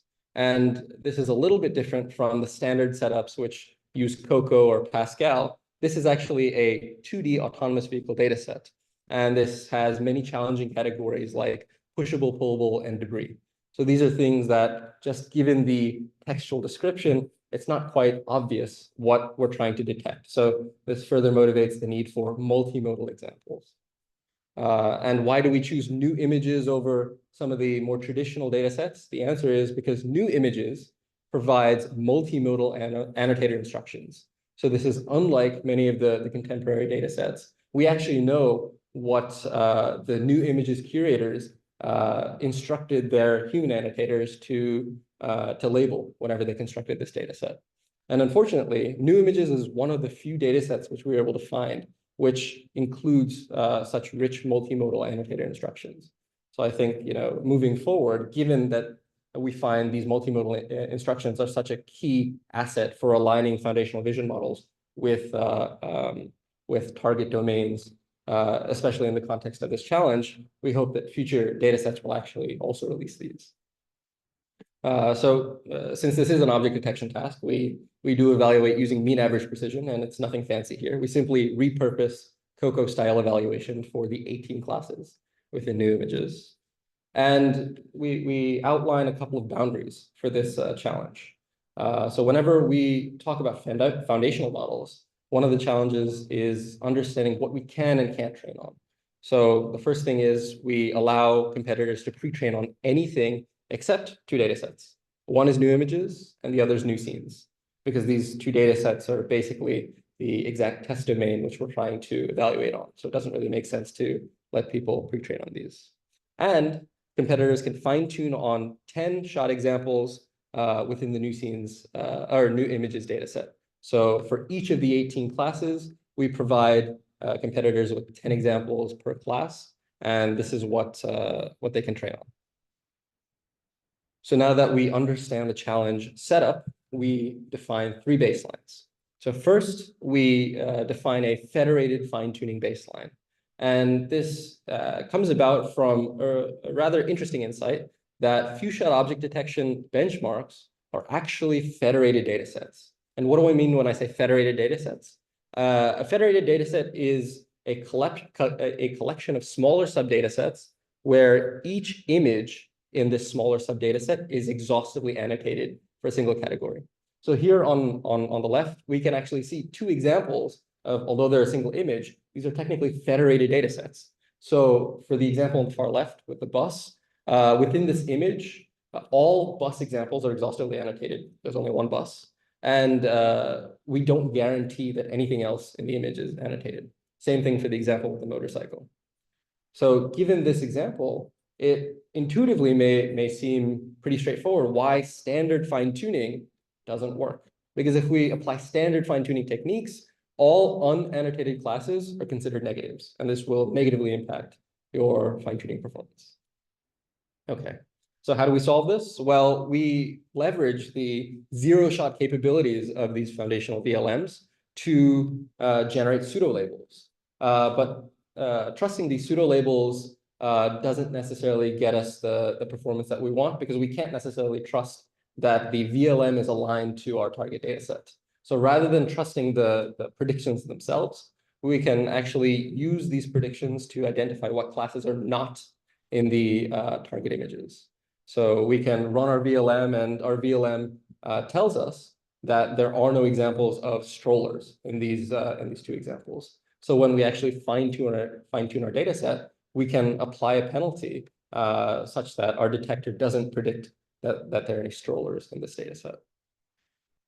So the second baseline uses multimodal in-context prompting. So the previous example is a more traditional detector-based baseline, but it turns out that in recent years, there has been tons of work in multimodal prompting. So here we have a model called MQDET, which takes as input a few shot image queries and some textual descriptions. So we can, given these training image queries and this text description, we can use the VLM, which is pre-trained on a large scale amount of data, to detect this instance of a stroller in a new test image. So importantly, we don't use any gradient-based fine-tuning here. We're simply tokenizing the few-shot examples from our annotator instructions and using this as context to detect what we mean when we say stroller in a new data set, in a new image. And we can actually look at some of the incredible performance from state-of-the-art multimodal queried VLMs. So given a simple image prompt or a text prompt, we can without any fine-tuning, detect all examples that are similar to the query within the image itself. So this sort of highlights the power of scale and the power of multimodal queried inputs. So the third baseline, which we want to highlight, is using multimodal chat assistants like ChatGPT to improve the quality of few-shot object detection. So one key insight is that whenever we actually want to build a data set, there's an iterative process between stakeholders and human annotators when constructing the annotator guidelines. So human annotators often need many rounds of clarifications and iterative feedback to fully grasp the target concepts. And we can even see this within the new images guidelines themselves. So let me read a portion of this guideline to you. New images defines if an object has extremities, the bounding box should include all the extremities, and in parentheses, exceptions are the side view mirrors and antennas of vehicles. So even in that particular example, you can almost see how they're defining what to do and what not to do. And this probably came about through multiple rounds of iterations, where a human annotator probably annotated the wrong thing at first and tried to fix this in subsequent iterations. So we actually construct a baseline using ChatGPT 4.0. And the first thing we try is to ask ChatGPT, given the list of new images classes, classify the given image crops and output a confidence score. And surprisingly, it does something reasonable once in a while, but more often than not, ChatGPT will give you highly correct yet incorrect labels. So another thing which we can try is rather than asking ChatGPT to solve the classification problem for us, let's rather try and get ChatGPT to give us more creative ways of prompting. So using ChatGPT in the loop as a black box optimizer to improve the quality of our prompts. So given this visual example of a debris, we can ask ChatGPT what it thinks it should call these things. So for example, it tells us maybe we should call it a traffic control sign, temporary warning sign, road sign, or warning boards. And given all of these rich textual synonyms, we can actually use these to prompt a VLM, and we find that this improves performance. So of all the three baselines, we find that multimodal prompting, so the second baseline, which I highlighted, performs the best. But despite the strong performance which we got with our baselines, we were kind of blown away by the response from the community. So we ran this challenge for just a few short months, and we had over 50 submissions from 8 teams. And notably, the top team beat our strong baseline, which is MQ-GLIP, by more than double. So the top baseline achieves 45% accuracy overall versus our baseline, which is 21.5%. So unfortunately, the top performing team did not provide us any details about how their method works. But even without this, we can analyze some of the qualitative and quantitative performance. So first, we note that this top performing model provides significant improvements in performance across both common and rare categories. So you may be thinking to yourself, I would have thought car detection accuracy would have been really high, right? Because there are tons of examples of cars on the internet. But it turns out that because of the specific quirks of the new images annotation guideline, for example, cars that are not in the drivable area should not be annotated and should not be detected, right? So being able to specify this through few-shot fine-tuning actually significantly improves car performance. And as you may expect, having a few-shot examples of these rare and ambiguously defined classes like pushable, pullable, and debris also significantly improves performance. And we can see this play out in the qualitative examples. So our baseline incorrectly predicts that barriers and traffic cones are considered debris. But through the fine-tuning that this method performs, they're able to correctly identify the one example of debris in this image, and they don't incorrectly classify anything else as debris. So I think this is a pretty cool result.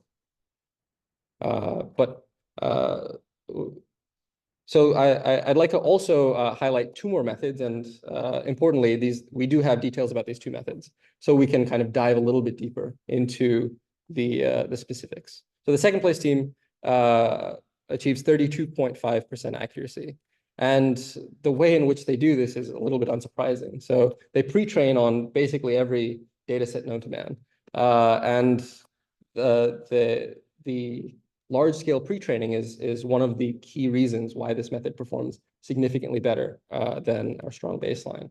But they have an interesting approach beyond just pre-training on tons and tons of data. So similar to our multimodal chat agent baseline, they first try to prompt ChatGPT with the few shot examples and ask for descriptions.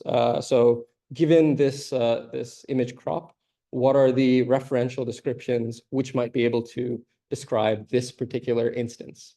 So given these referential descriptions, we can then prompt a VLM with these text descriptions and image prompts and match the specific random combination of text descriptions that best aligns with the ground truth.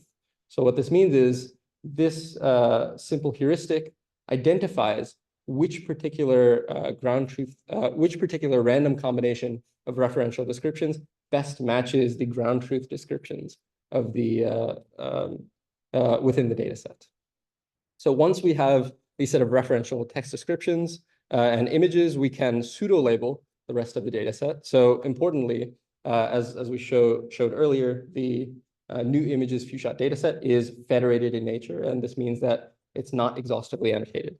So this method uses the textual descriptions to generate pseudo-labels, and given the images, textual descriptions, and pseudo-labels, we can then fine-tune the VLM. And specifically, this paper uses grounding Dino as their backbone model. As I mentioned, the key to addressing federated labels, or one of the key ways this paper addresses federated labels, is through pseudo-labeling. So given an input image here with the single motorcycle that's annotated, we can generate pseudo-labels and feed this back into the VLM for self-training. And this paper finds that this is incredibly effective. So qualitatively, we find that performance on rare categories like barrier is significantly improved.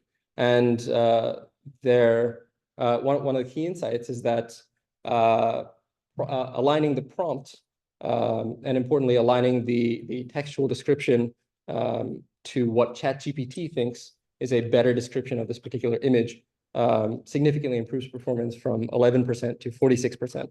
So notably, in the baseline, you can prompt with just the word barrier, but barrier is very ambiguously defined. And this sort of iterative process finds that single short tart barrier is a much more descriptive way of identifying this particular instance. Okay, so we can look at some visual examples here, and you can see that MQGlip, which is just prompted with barrier, identifies that some debris is mislabeled as barrier, but this method finds that they're able to remove these false positives. Okay.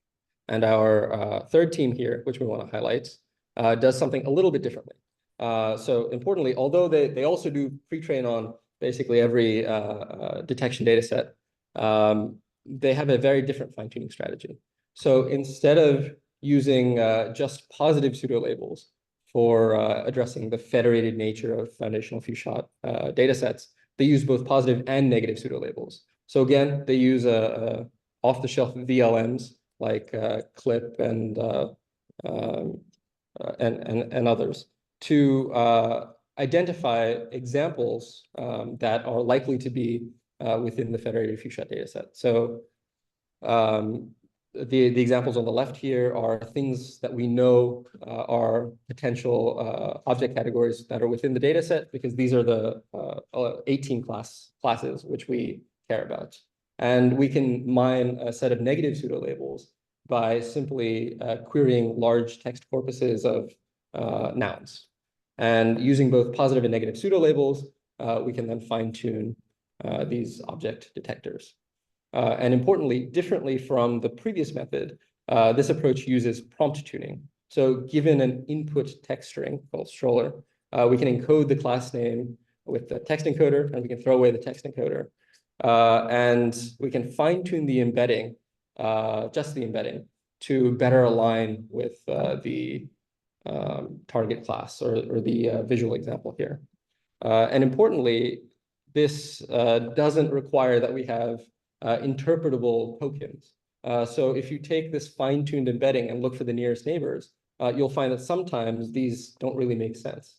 And this is one of the benefits of using these implicit encodings. Okay, so we can look at some qualitative results, and we find that MQGLIP, or baseline, is basically unable to detect emergency vehicles, but this method is able to significantly improve detection of emergency vehicles. And one hypothesis here is that because we're able to use negative prompts, so we're able to train the detector to explicitly identify that the car on the left is not a police car, we think that this is what really contributes to the improved performance. Okay. So a retrospective on the first challenge here is that we outlined some limitations of what data people can and can't train on. So although it makes sense that people should not train on new images and new scenes when we evaluate on the new images foundational object detection challenge, does it make sense to allow people to train on other in-domain datasets, other autonomous driving datasets?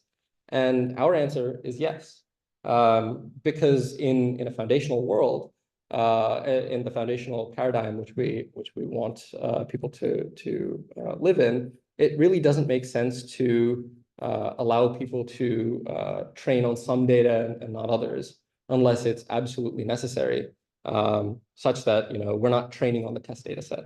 So that seems to be the only limitation in terms of what people can and can't do. Another perspective here is, rather than limiting the data that people can train on, maybe we should be testing on totally out of distribution data. So although many of the pre-training data sets, like COCO, contain similar images to urban scenes, so although COCO contains cars, maybe the right answer here is that we should be training on data sets, or we should be evaluating on data sets that are totally out of distribution. So something like medical images or aerial photography, which is probably unlikely to be captured in standard pre-training data sets. And yet another potential solution is to collect totally sequestered data sets. So if I were to go outside and take a picture right now, I can guarantee that it will have never been in any of the pre-training of these foundational models. So collecting and curating a data set that will never be released onto the internet may be one way in which we can evaluate such foundational models in the future. Okay, so with that, I want to highlight a couple of future directions for this foundational FSOD challenge. So our top competitors seem to have two different ways of dealing with alignment. So we saw examples of explicit alignment, where people can explicitly mine different prompts and examples versus implicit alignment through prompt tuning, where we didn't necessarily need a interpretable set of tokens. So identifying which is actually the right strategy remains to be seen. There's also scope for improvement between textual versus image alignment. So a lot of the top methods this year focused on improving prompting, textual prompting, but there is scope for using generative models. For example, although we don't see many examples of strollers in our data set, we can query DALL-E 3 for examples of strollers, and maybe we can use this to augment our training data sets. As I mentioned previously, out of distribution data sets is another area of interest. And lastly, although we really focus on 2D foundational detection in this challenge, there's a very natural extension to 3D as well.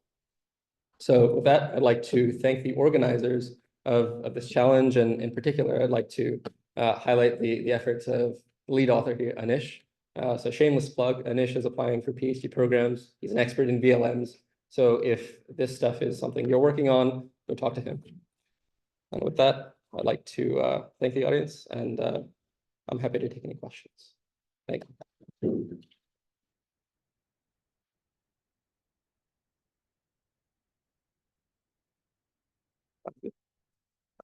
Who's next? Yeah.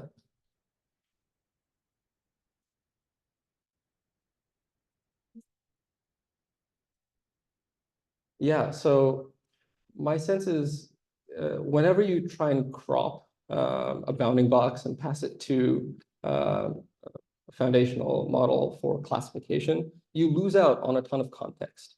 And I think that context is really what allows detectors to identify different classes. So I think that would be my bet, is because MQGlip is trained actually as a detector, it's able to leverage the surrounding context and do a better job at classification. So the real difference there isn't the foundational level of pre-training, but rather sort of the alignment to the task.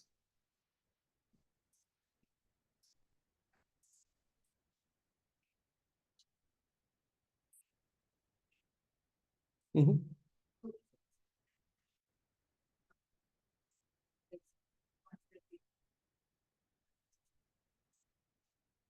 Yeah, absolutely. So I think the way in which MQGlip uses the few shot examples is through in-context pre-training or in-context learning. So I think this is important to distinguish between the interface of the challenge itself and sort of the way in which the model itself operates. So if we think about this as a black box, the method is still taking as input the training examples, and whatever they're doing with it is sort of totally something which people can play around with. So it turns out that, if we compare baseline 2 with baseline 1 does more traditional fine tuning, but that performs worse. So clearly the difference isn't, do we do gradient-based fine tuning versus in context prompting? So I think this is another area of interest for future exploration. Cool. Thank you very much.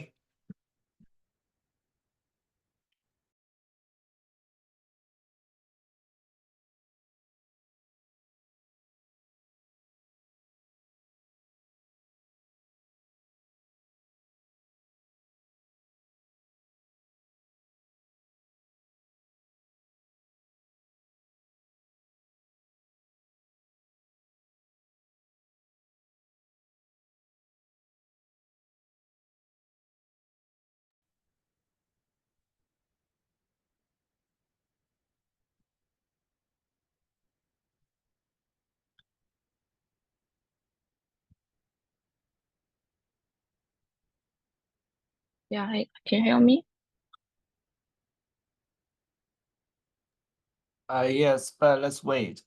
Just want to make sure that Okay. the sharing.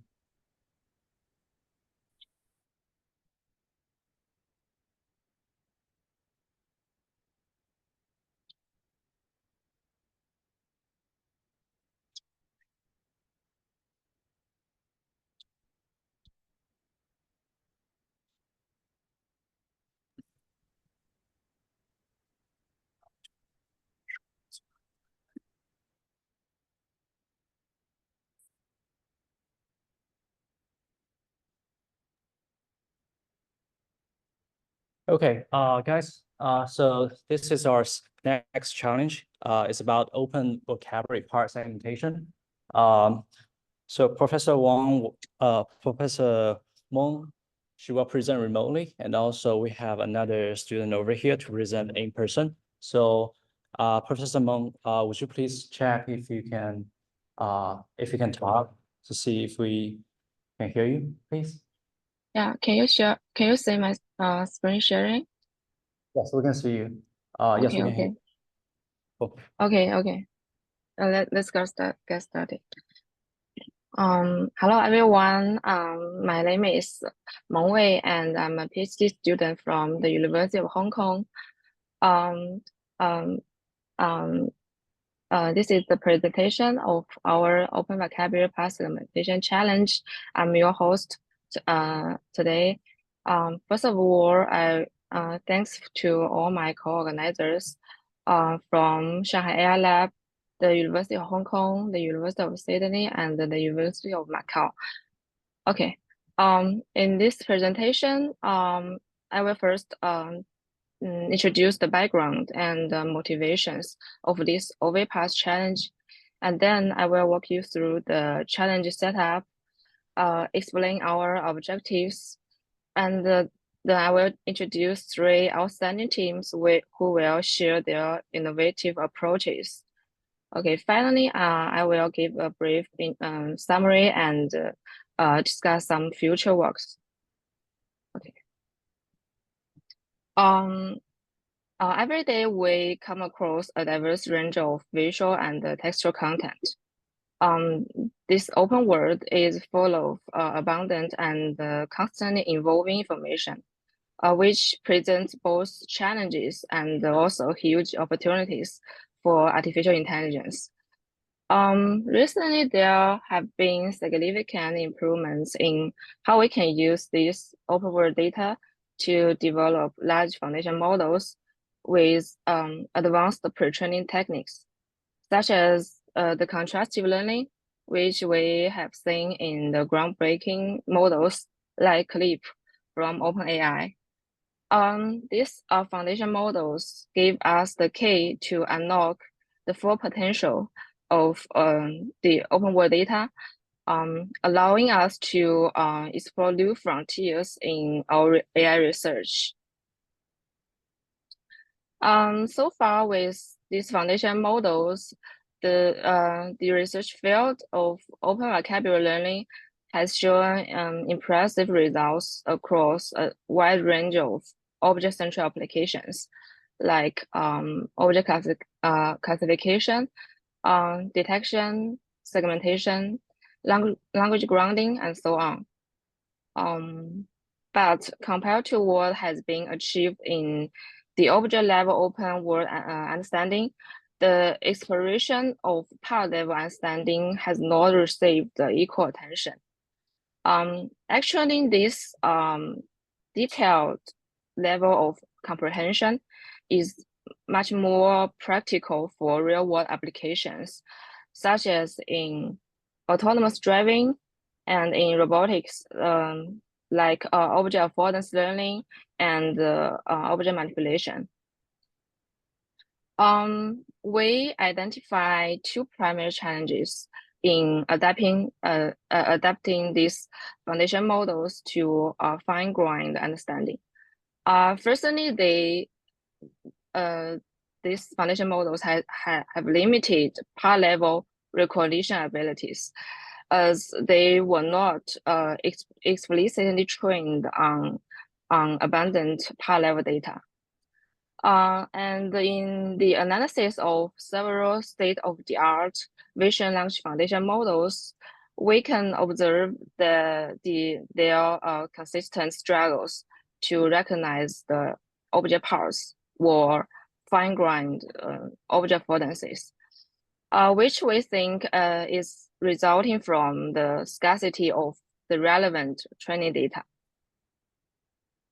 And secondly, there is the open granularity problem, which in real-world applications, we usually expect the models to dynamically adjust their granularity to segment parts at different levels of detail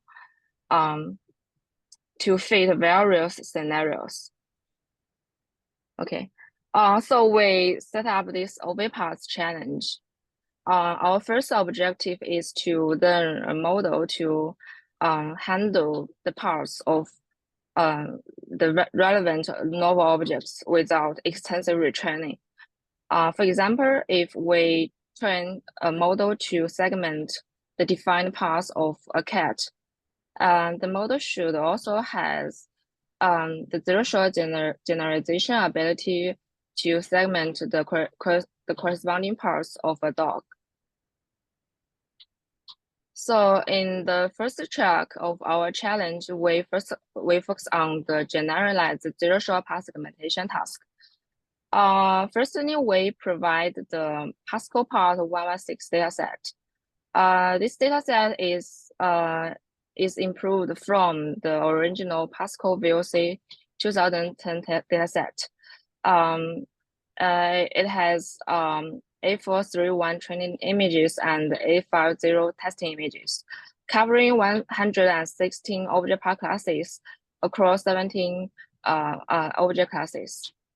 And we split the object part classes into seen and unseen class splits.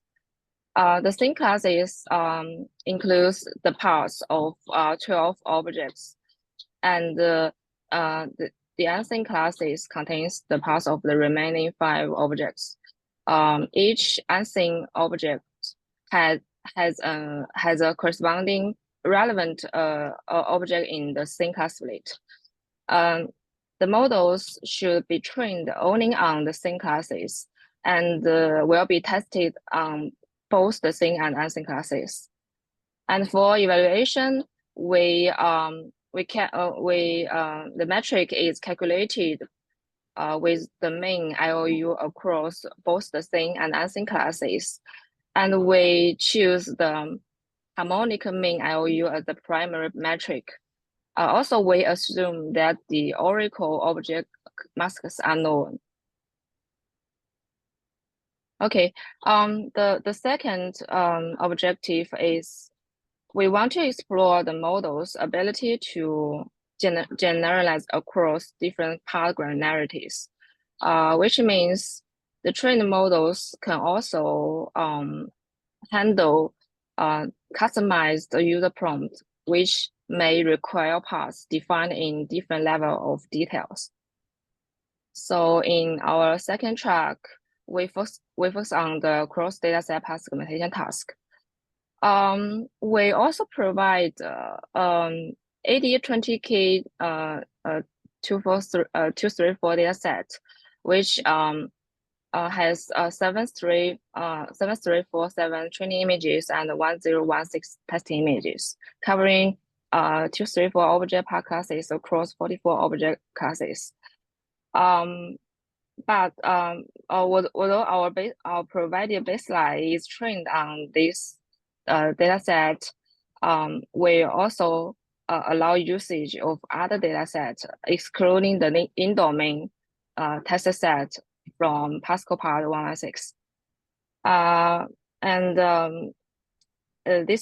We make this track more flexible.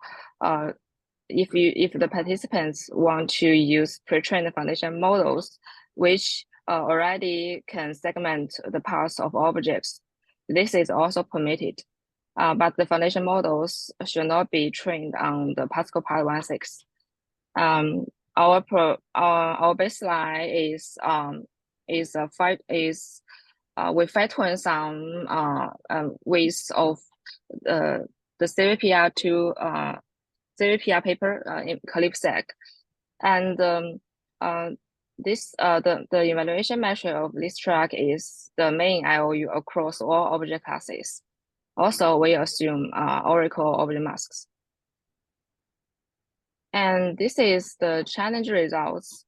In track 1, we receive submissions from 8 teams and submissions from 7 teams in track 2.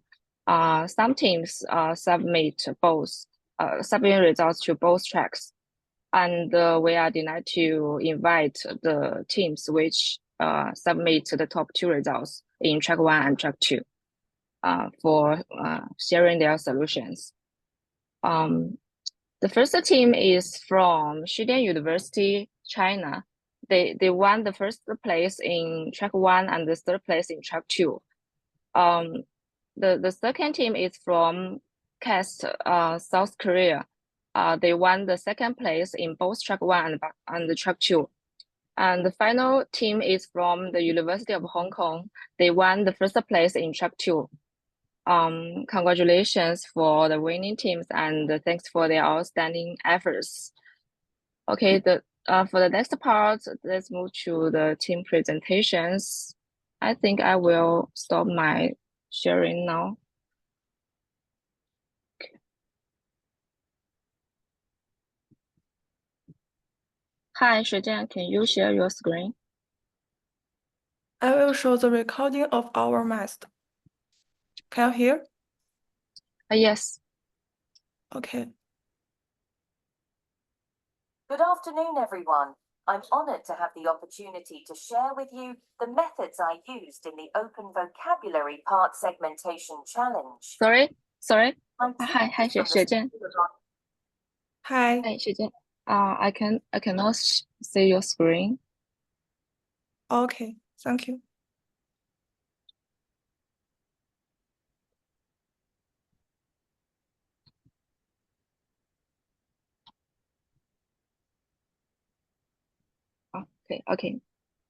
Okay. Good afternoon, everyone. I'm honored to have the opportunity to share with you the methods I used in the Open Vocabulary Part Segmentation Challenge. My team is from the School of Artificial Intelligence, Zhejiang University in China, and I am team leader Shuijian Gu. I am currently a master's degree student at the School of Artificial Intelligence, Zhejiang University.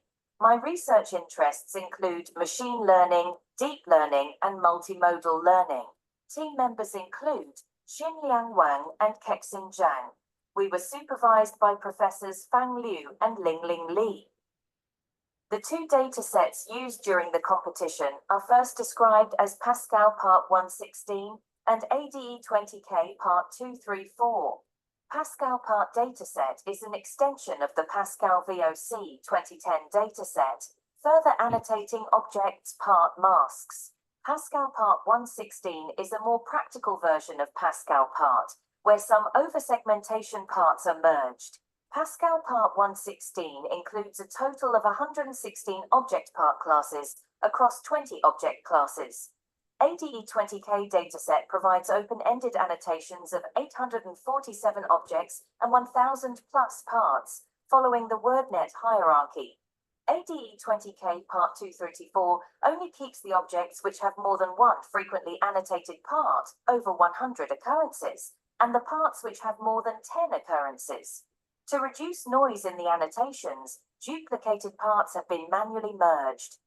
Our team participated in Track 1 and Track 2 in this competition, according to the requirements of the competition given a natural image and a set of candidate object parts described by text labels, accurately assigning a label to each pixel. In Track 1, we trained the OV parts model on the training set of Pascal Part 116 and test it on the test set of Pascal Part 116. In Track 2, we train the OV parts model on the ADE20K2234 training set and test it on the Pascal Part 116 test set. Our solution to the whole task is shown in figure. For the segmentation results of the original baseline model, the results are first visualized and analyzed, then pre-processed for the background classes, and finally, model fusion is performed according to the segmentation effects of the different models to achieve complementary details and obtain the final results. The key to this task is to exploit the potential of the existing base model in solving OV parts and thus accurately assign a label to each pixel. In addition to this, the segmentation model should be able to handle classes outside of the training vocabulary at object level and part level during inference. Therefore, we first choose to train the existing model under different configurations to obtain different learning results under different configuration adjustments. Analyze the details of different models and training results through visualization. Merge the segmentation results of different objects by further pre-processing the background classes to integrate the results, and based on the trade-offs between different segmentation effects, further highlight or weaken the details of the fights.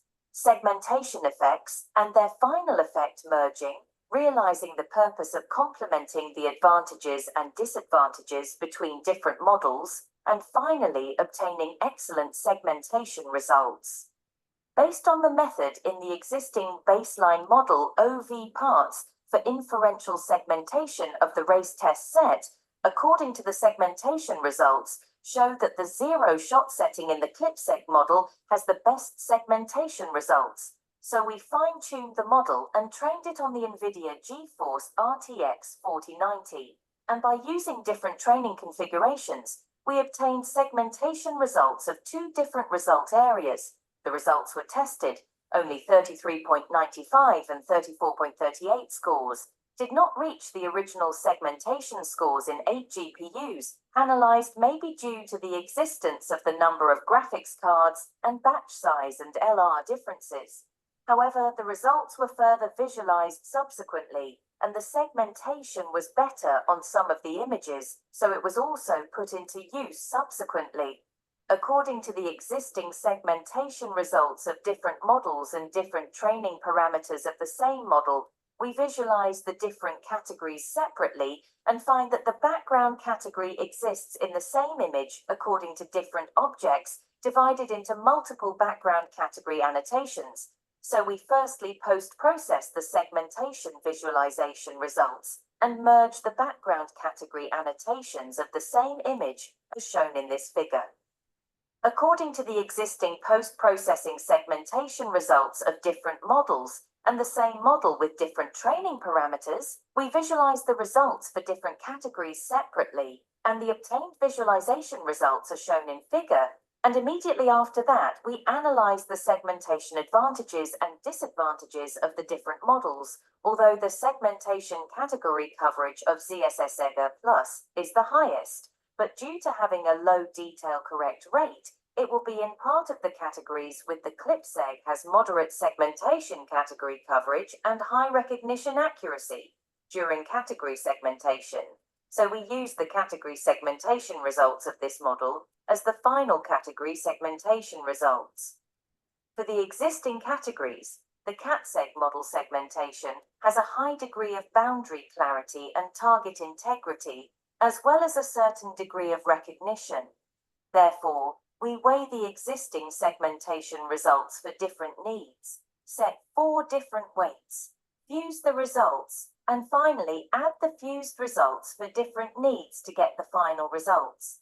We use the above method to get first place in track 1 and third in track 2. Thanks for your listening.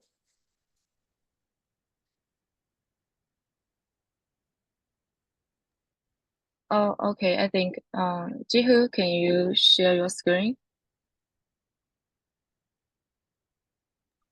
Yes. Okay.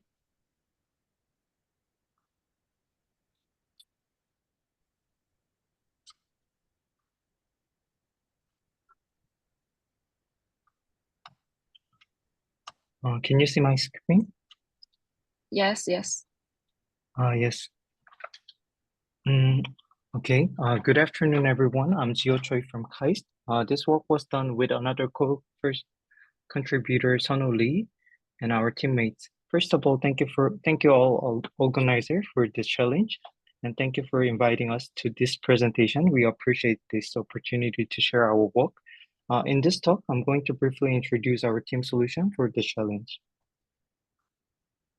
To begin with, our team solution achieved second place in both track 1 and track 2 of this challenge, which are the cross-category settings and cross-dataset settings.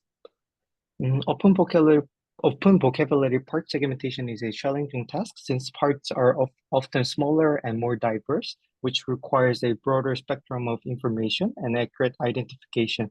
To address this challenge, the baseline method ClipSeg has leveraged a vision language model such as Clip.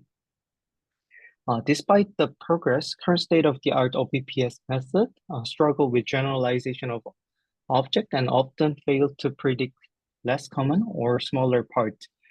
These are some failure cases of VL parts and ClipSeg of OV parts, where sheep's ears are located inside a dog object and missing smaller parts like tail.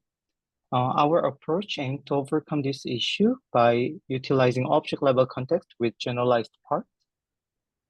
Our method interprets a part as a common structural component across different object categories, and also by integrating the context of the object, we can achieve more accurate segmentation result. For instance, if we train our model on a cat's torso and disjointly learn object-level instance cat and part-level instance torso, the model can better inference the torso of an unseen object, which by applying the generalized torso information trained with the base category. This is the overview of our method. We use the modified clip architecture to parse object-specific part category names into object-level and part-level component. Similar to ClipSeg, these category name embeddings are then transformed into clip embeddings and combined with the image feature using film. We reconstruct the object-specific part embedding from this generalized part and object embedding. By refining them, we can produce final segmentation prediction of object-specific part. Our approach ensures comprehensive guidance by leveraging supervision of object-specific part, the entire object, and generalized part. The multi-level supervision enhances our model's capability to distinguish and generalize various parts, leading to improved segmentation accuracy for unseen categories. We compared the MIOU and harmonic IOU of the proposed method with the provided baseline clip set. In track 1 and 2, the proposed method part clip set showed a significant improvement over the baseline, which is 10.7% and 12.2% improvement, respectively. In addition to quantitative assessment, we also explore qualitative difference between the two methods. The visualization displayed here shows segmentation output from both clip set and part clip set compared with the ground truth. From the image, you may see that part clip set captures more diverse labels such as dog's ear and dog's eye. However, it is noticed that there are some samples where part clip set still miss the parts such as muzzle. And yes, there are some more qualitative results with object-like cars. Part clip set significantly reduced the misclassification of class label across different parts of the vehicles, resulting in more accurate and consistent segmentation. In conclusion, part clip set is a novel framework designed for open vocabulary part segmentation. By leveraging generalized part and object level guidance, we address generalization issue and improve segmentation accuracy for unseen parts. Our approach achieved noticeable improvement and achieved second place in both track 1 and track 2 of this challenge. And we actually recently released a preprint on the archive. Please feel free to refer to this for more information. And thank you for your attention. And for further information and details, please feel free to reach us by email. Thank you very much. Okay, thank you. Thank you. Okay. The 13, Yunhan, can you share screen? Okay.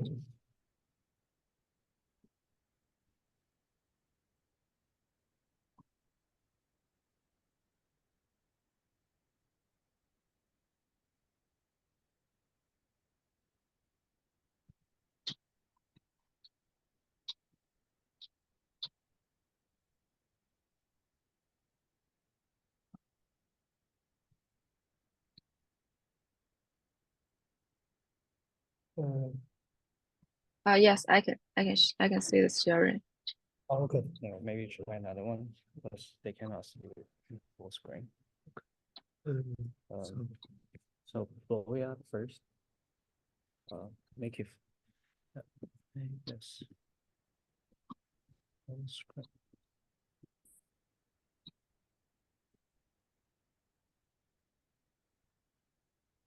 Sorry.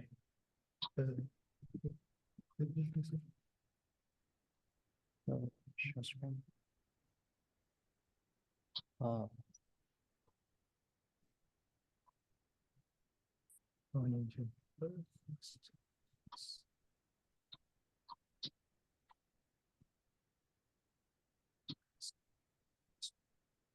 Try.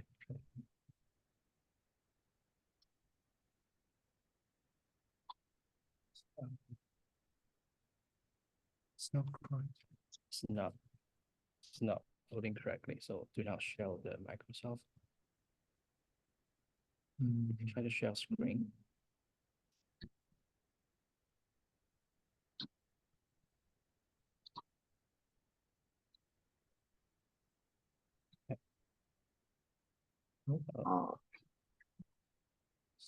Okay, I just share this one.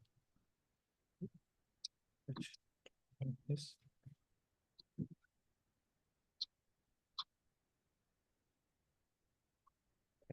There you go. Yeah, okay.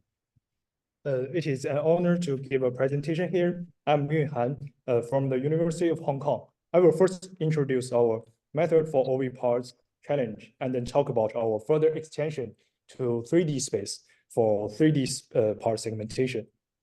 As we know, segment anything model is able to produce high quality object masks from input prompts such as points or boxes, and it can be used to generate masks for all objects in an image. So the first stage of our work is to generate part mask proposals using segment anything model for an image. In the test site, we first crop the object from the image with the mask, and then use mask generator, which inputs dense point prompts to SAM, and then filter fine-grained part masks with confidential value. Then we will get several high-quality fine-grained part masks. We then use some post-processing methods to filter and merge these masks. We first remove invalid masks, which have no overlap with valid regions or have more than 10% overlap with background regions. Next, then we remove redundant masks. If the IOU with any existing mask is greater than 97%, the mask is considered redundant. Next, we sort the mask from coarse-grained to fine-grained, assigning overlapping pixels to smaller regions and remove them from larger regions. After this, each pixel will be assigned a single part index. After obtaining part segmentation of an object, we further utilize GPT-4o to generate semantic labels. For each proposed part mask, we highlight it with a red circle and input it into GPT-4o with text prompts. And then we can get the label for that part. After performing this option on each part of an object, we can obtain the semantic segmentation result of the entire object. Here we show the final quantitative results on track 2, which we achieved an improved performance by around 9% compared to fine-tuned model on datasets other than Pascal part 116. But there's still a performance gap compared to fine-tuned models on Pascal part 116. We further extend this method to 3D space for 3D part segmentation, because 3D part segmentation is an important task, which is essential for robotics, controllable or computational 3D generation, and 3D editing. We aim to figure out whether can we utilize SAM and multimodal IOM to facilitate 3D part segmentation. There are three main challenges of 3D part segmentation. The first one is how to generalize to open world 3D objects without 3D part annotations, because collecting 3D part annotations is time consuming and costly. We don't have enough 3D part annotations data to train a big 3D part segmentation model. Second one is how to leverage 3D priors from unlabeled 3D shapes, because we have large-scale unlabeled 3D datasets, such as Observers XL, and Omni Object 3D. The third challenge is how to define the ambiguity of 3D parts. It is challenging to have a clear definition of parts of an object, so how to control the granularity of segmentation is also a challenge. To tackle these challenges, we propose 3D SEP, segment any part in 3D objects. We can segment 3D object parts at multi-granularities with zero-shot generalization. As shown, it can also handle complex 3D objects. We also try some simple editing applications with our part segmentation results, and we will further explore more applications for 3D generation. This is the pipeline of 3D SEP, mainly divided into 3 parts: large-scale pre-training, sample-specific fine-tuning, and semantic querying with multimodal LLMs. The first step is large-scale pre-training. To distill 2D visual features to 3D backbone, we sample the meshes in large-scale 3D dataset into point clouds and encode them with the 3D backbone to get 3D features. The dataset we use is observers, and we modify an effectively 3D backbone point transformer V3 as our encoder to adapt to object level. We then encode multi-view renderings with Dino V2 to get 2D visual features. With rendering depth and camera poses, we can calculate the mapping between 3D point clouds and 2D pixels so that we can distill 2D visual features to 3D backbone. Then for each 3D object, we can utilize our pre-trained 3D backbone to encode point clouds effectively, and only need to train lightweight MLPs to generate segmentation or 3D features. We use SAM to generate multi-scale 2D segmentation masks from multi-view renderings and assign each mask a 3D space scale, which is also a control value inputted into the model. Then we sample pixels on 2D segmentation masks and use a contrastive loss to train lightweight MLPs. Then we can get 3D part segmentation results, which are multi-view consistent and multi-granularity controlled by 3D space control. After training, we can obtain segmentation-aware 3D features conditioned on a scale value, and then use clustering algorithm to segment point clouds into several parts, and can also get the mesh segmentation results voted by point clouds. Then for each 3D part, we highlight it in the 2D renderings and generate semantic description with multimodal LLM. For example, the multimodal LLM generates the description like the right foot or the right shoe. There are some visualization of multi-granularity 3D part segmentation results of our model. With smaller scales value input, the segmentation results become more fine-grained, so we can control the granularity of part segmentation.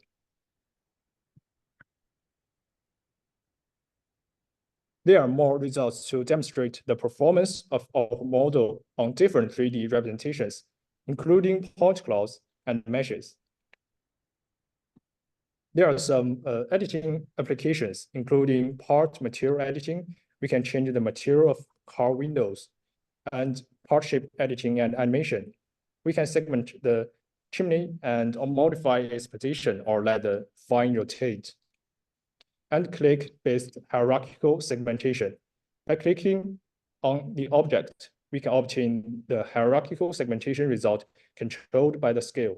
We will further explore more applications in different fields. Our codes will be coming soon at this GitHub link, and thank you for listening. Thank you. Okay, thank you.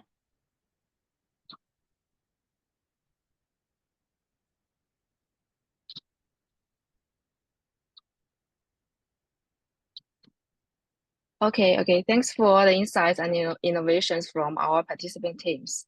Finally, I want to summarize 2 key findings from these submissions.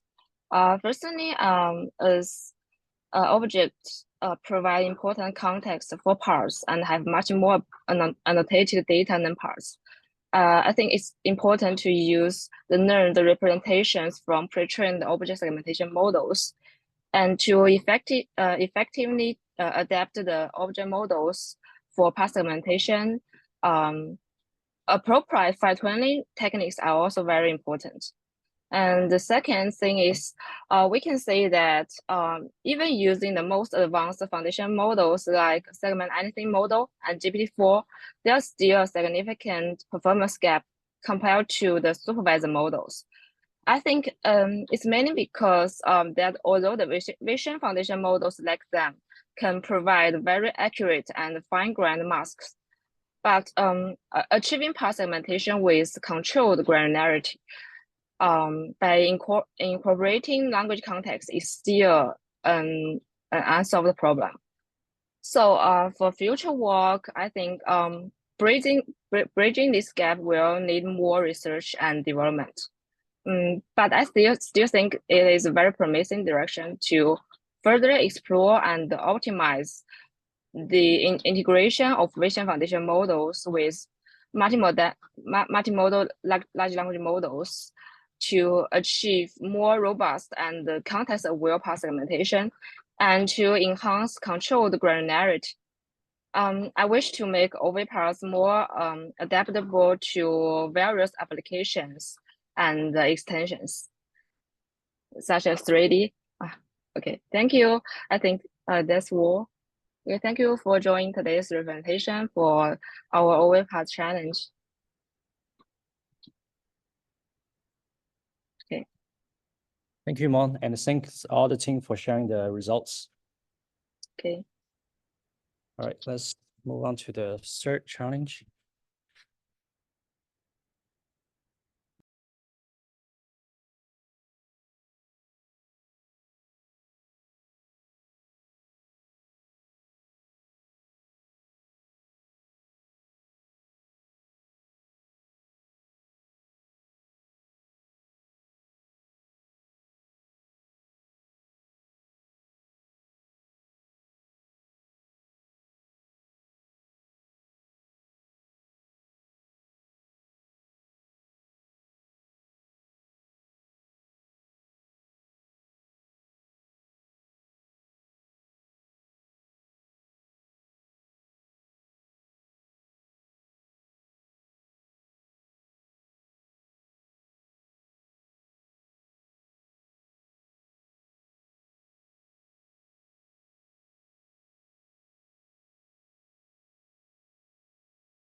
Oh, sure.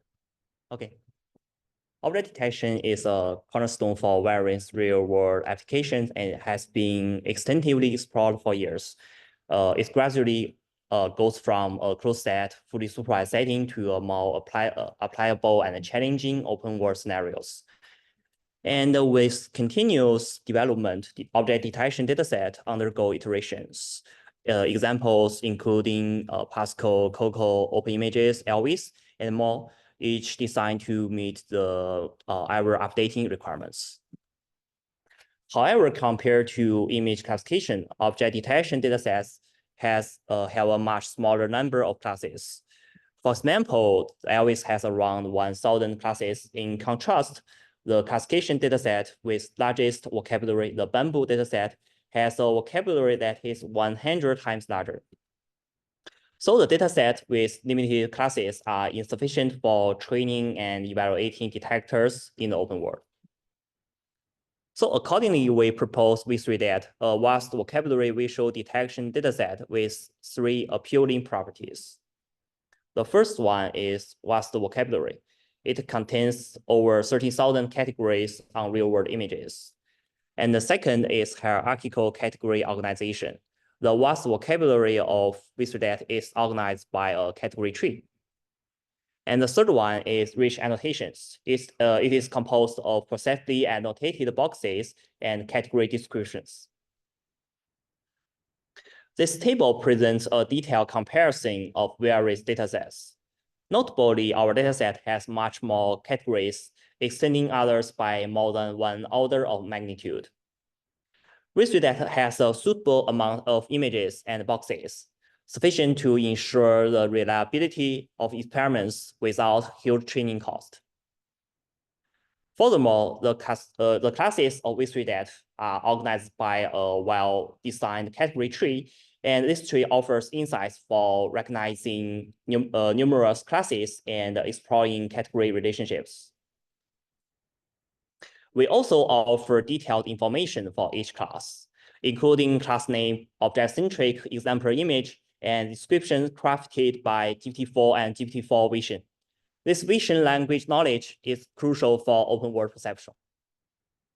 Notably, visual prior is crucial for accurate category descriptions.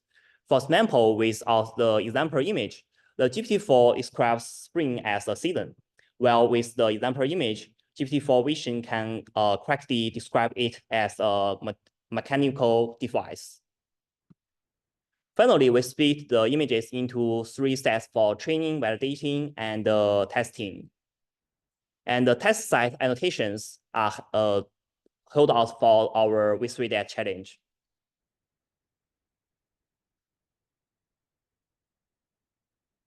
There are some visualizations of annotations in complex scenes and fine-grained categories. Based on our dataset, V3Dat challenge invites visual perception experts to advance the boundaries of object detection. There are 2 tracks in our challenge. The first track is the vast vocabulary object detection, which provides an arena for different supervised learning techniques in extremely large number of classes. And in this track 1, the model can be trained on the train set of V3Dat and other public academic datasets. But the submitted technical report should clarify the used datasets. The final performance is evaluated on the test set of V3Dat with the AP metric as in COCO benchmark. And the second track is open vocabulary object detection. This track splits all classes into base class and novel class. Detectors are expected to detect objects of both base and novel classes. For the base split, the complete annotations are given during the training. And for the novel split, only class information is given, including a name, a class description, and an object-centric example image. And we prepare a subset of train split for this OAD track and with only base class annotations. The evaluation is performed on both base and novel classes, and the final AP is a weighted sum of AP base and AP novel. Finally, we have 20 registered teams and 68 valid submissions. Those 2 tables show the entries with performance higher than the provided host baselines. The top 3 teams are winners in each track. For the track 1, the first place is the team CZM369 from the Tsinghua University. And the second place is the team LC Meng from Fudan University and Microsoft Research. And the third place is the team TCSVT from the University of Science and Technology of China, Zhejiang University, Northwestern Technical University, and Northwest University. Congratulations. And for the track 2, the first place is the team LC Meng from Fudan University and Microsoft Research. The second place is the TCSVT from the University of Science and Technology of China, Zhejiang University, Northwestern Polytechnical University, and Northwest University. And the third place is the team innovation from Tsinghua University. Congratulations.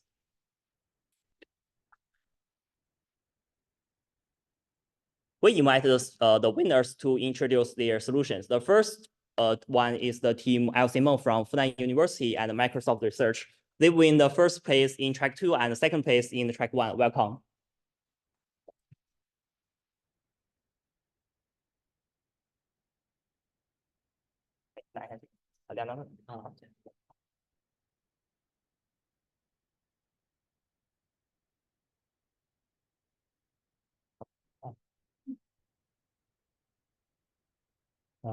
Okay.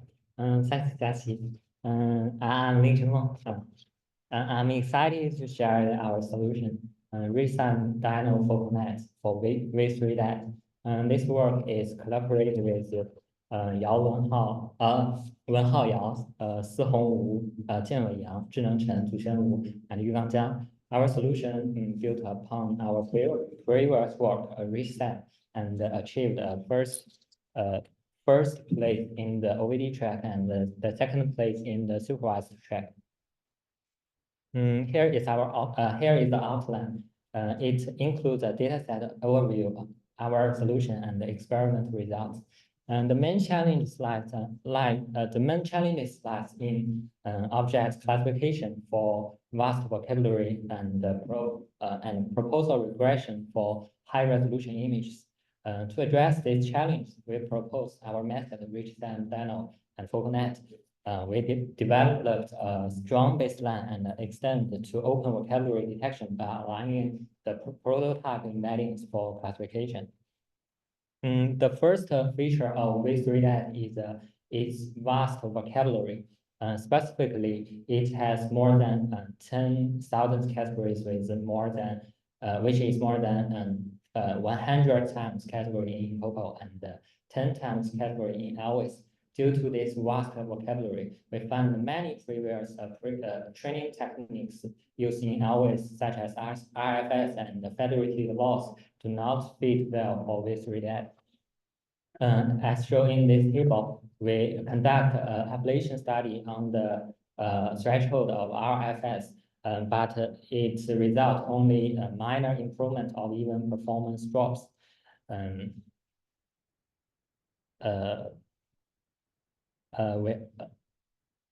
also conduct an application on federated, a common used trick of fed loss, but unfortunately it's failed in the V3DAT.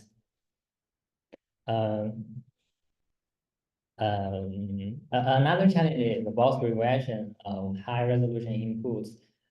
It's challenging to cover dense objects and achieve a high recall rate.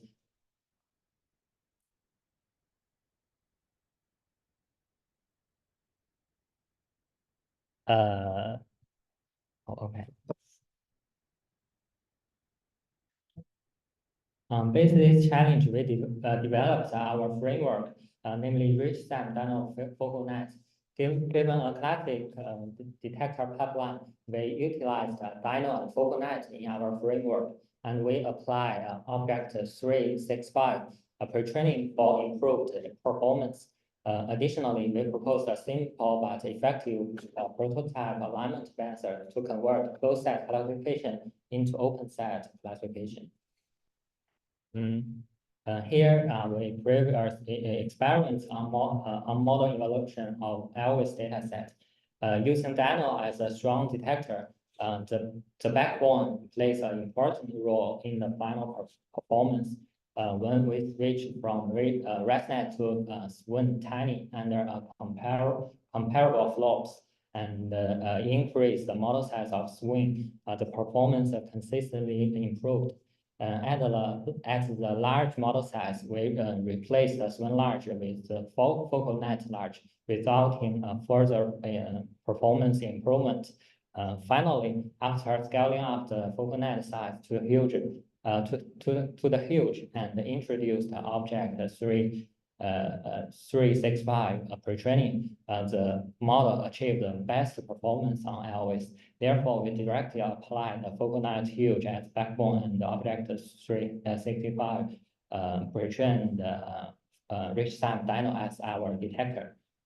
To convert to further convert the traditional closed site classification into open site classification, we propose a simple but effective alignment-based classification method that includes both region language prototypes for classification. Specifically, we encode the given image, the given object-centric image, example image to obtain the visual embedding.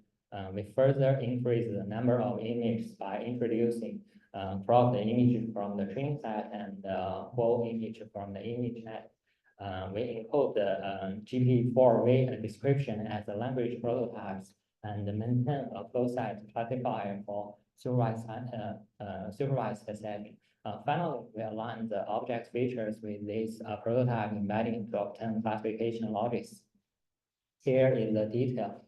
We utilize OpenAI clip large for vision encoding and long clip large for the text encoding. We also found that increase the number of prototype image improves the performance.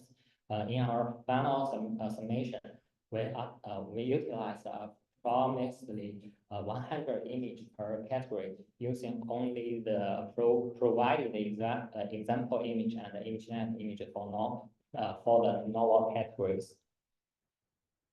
Here are our final results. Without sophisticated training tricks, we achieved APO 53.1 under the supervised setting with approximately 80% recall. For the open vocabulary detection, we achieved a novel APO 22.9 and a normal APO 15. We used the TIDE toolkit to analyze our detection errors in the supervised setting, as shown in the figure. And the errors mainly stem from the object classification subtask. This further highlights the challenge of classifying objects within a vast vocabulary. Inclusion equipped with a strong detector, and strong backbone and extensive pre-training. Our rich time dynamic FocalNet achieved outstanding performance on V3DAT with a high proposal recall. However, the main detection error persists in the classification subtask, underscoring the challenges of classifying within a vast vocabulary. Looking forward, leveraging classification data sets to enhance detection performance, especially the object classification for both the open vocabulary detection and the supervised detection, is a logical step. We have already explored the pipeline and that incorporated inject as alpha data for LOS long tail detection. And this approach should be further developed for V3DAT. Thanks for your listening. We will release the training code and checkpoint in our recent repo. Feel free to ask me any questions.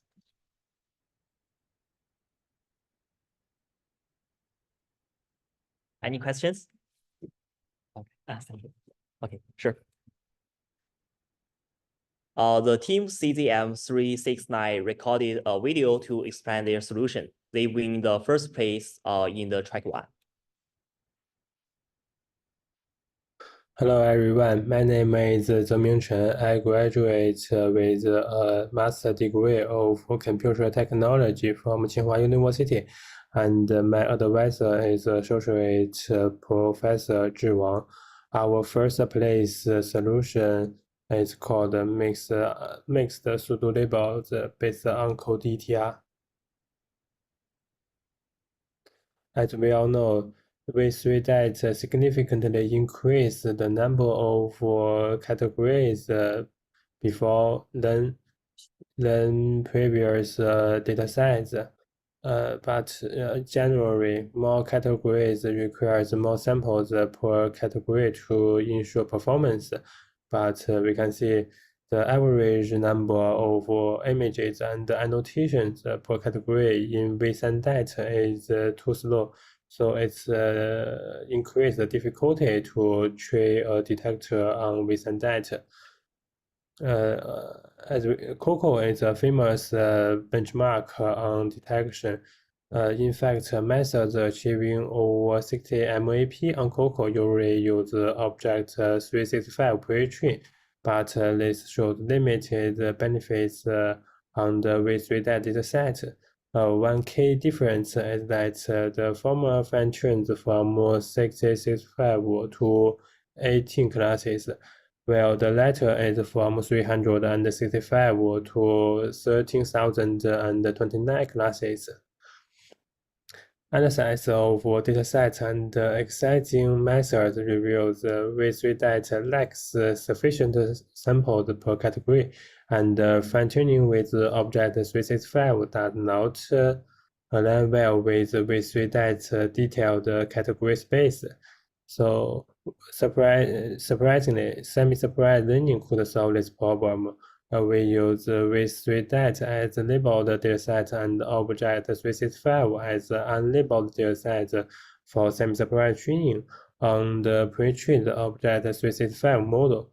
The model generates pseudo labels for object 365 using V3 data category space, enhancing sample availability for each category and aligning it with the pre-trained with visual representations. The method we use is VPLOW. VPLOW is a universal semi-surprise object detection framework, so we can choose the CoDTR as a detector, which is the SOTA detector on COCO benchmark. First, we duplicate the CoDTR, which has already been pre-trained on object 365 into two copies, serving as a teacher model and student model. We use the teacher model to predict pseudo labels on weakly augmented unlabeled images, and then we apply strong augmentations on the same unlabeled images and mix the images and their pseudo labels to get mixed pseudo labeled images. We use this mixed pseudo labeled images from object 365 and labeled images from V3 data to train the student model, and then apply the student's parameters EMA to teacher model, so the teacher could be optimized with the student. In addition,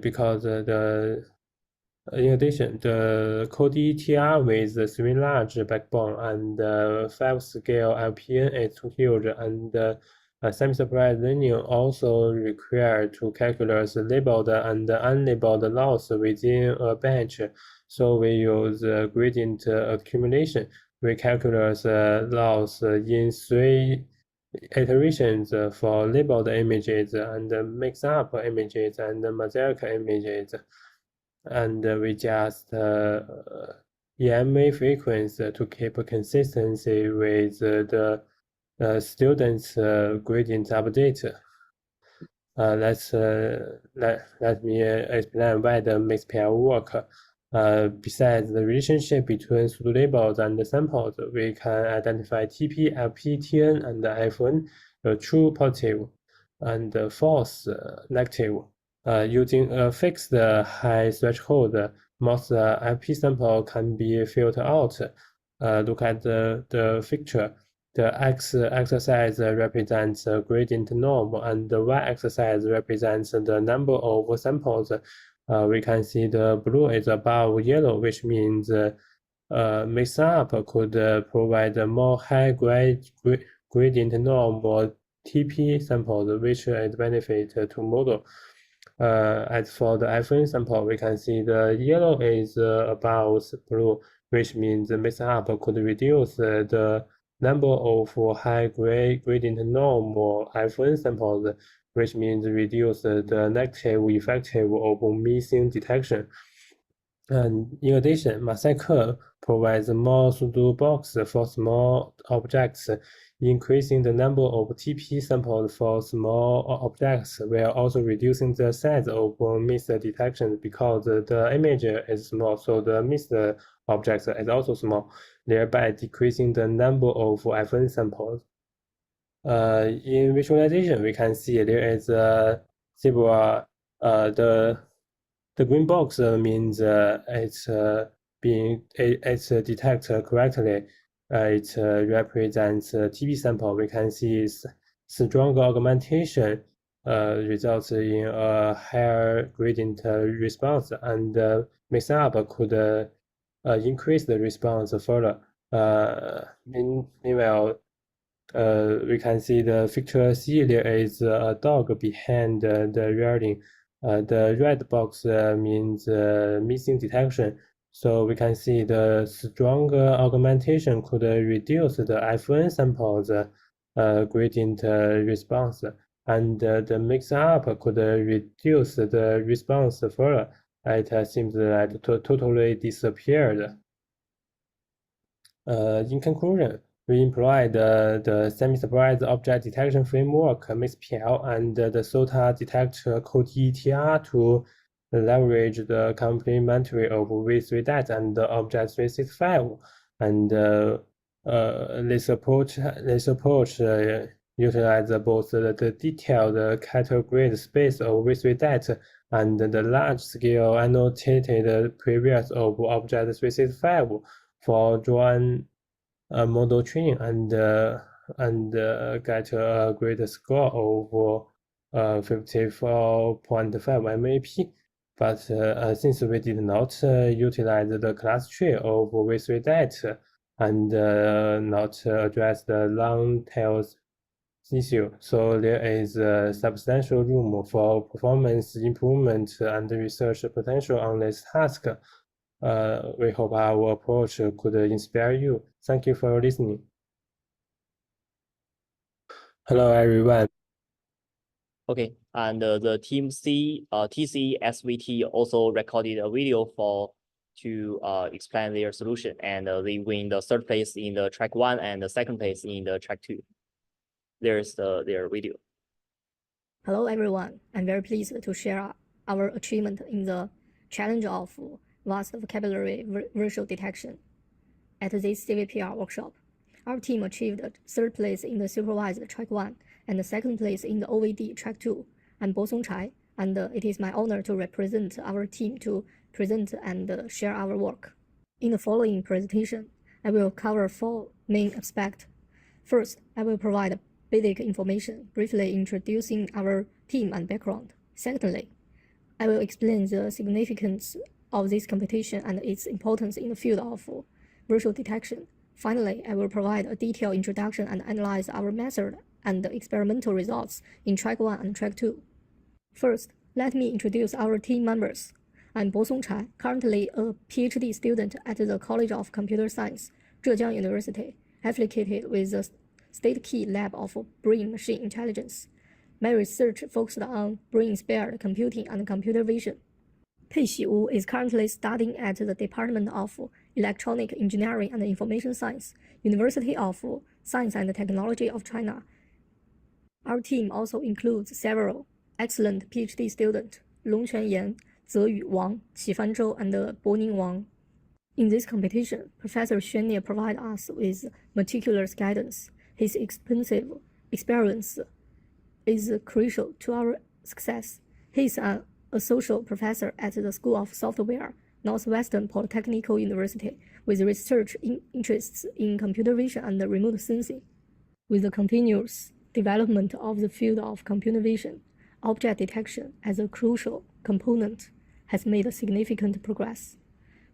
Traditional object detection tasks usually focus on predefined set of categories, such as Pascal VOC and MS COCO datasets. Although these datasets provide rich annotated data, the number and the types of categories are still limited. These datasets fail to encompass the complex and diverse object categories found in the real world, thereby restricting the generalization of detection system in real-world scenario. The V3-DAT challenge aims to overcome a limitation of traditional object detection datasets by constructing a large-scale dataset with over 13,000 categories. This initiative not only better reflects the diversity of objects in the real world, but also provides an important experimental platform for the research and development of open vocabulary object detection. It is organized using a hierarchical category tree structure, detailing the inclusion relationship between categories. The dataset includes precisely annotated object bounding box in 245,000 images, and each category is accomplished by expert description written by human specialists and ChatGPT. Track 1 primarily evaluates supervised learning-based object detection models, trained and tested on the entire V3-DAT dataset consisting of 13,204 categories. Participants can use public available academic dataset, but are prohibited from using V3-DAT validation and test sets for training. Track 2 divides V3-DAT into base categories and novel categories, requiring detectors to identify objects from both segments.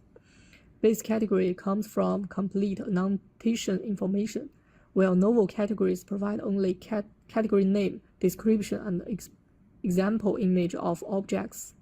The official benchmark models for this computation are listed in the table below. The first 10 models are based on the detection framework, while the last 2 are based on detection 2. We select the 2 best performing models for the subsequent testing and computation. First, we conduct various conventional supervised object detection improvements for track 1. These include adjustments to the model structure, such as replacing FPN with PAFPN, path aggregation FPN, enhance the interaction and integration of multi-skill feature by introducing a path aggregation mechanism within the feature pyramid network. Additionally, we implement various data augmentation strategy to enhance the generalization capability of the model. Adjusting the loss function was also a key part of optimization efforts, particularly through the introduction of generalized focal loss and the distance in IOU loss. These novel loss function better balance the weight between positive and negative samples when handling object detection tasks. As shown in Table 2, after trying various methods, we find that while some improvements seem effective, they don't achieve the expected results. To further enhance the model's performance, we turn to the EVA model based on detection 2. This model is based on CLIP and employs mask image modeling to reconstruct image text aligned visual feature generated by CLIP, achieving strong generalization performance. CLIP outstanding performance stems from its training method, which integrates visual and language information, enables the model to efficiently understand and infer image content. The design of EVA model relies not only on adjustment to its structure, but more important to an innovative training method and the effective utilization of pretrained models. In construct, our attempt to achieve significant in the V3-DAT challenge by simply modify and design model structure are unsuccessful. These findings suggest that feature research and improvement direction should focus more on innovation training strategy and deep integration of model pre-training. We submit a baseline-based EVA and achieved a 3rd place on track 1. As shown in the figure, we visualize the distribution of class and samples count in the dataset, revealing an uneven distribution among classes. This obviously helps explain the efficiency of GFL loss.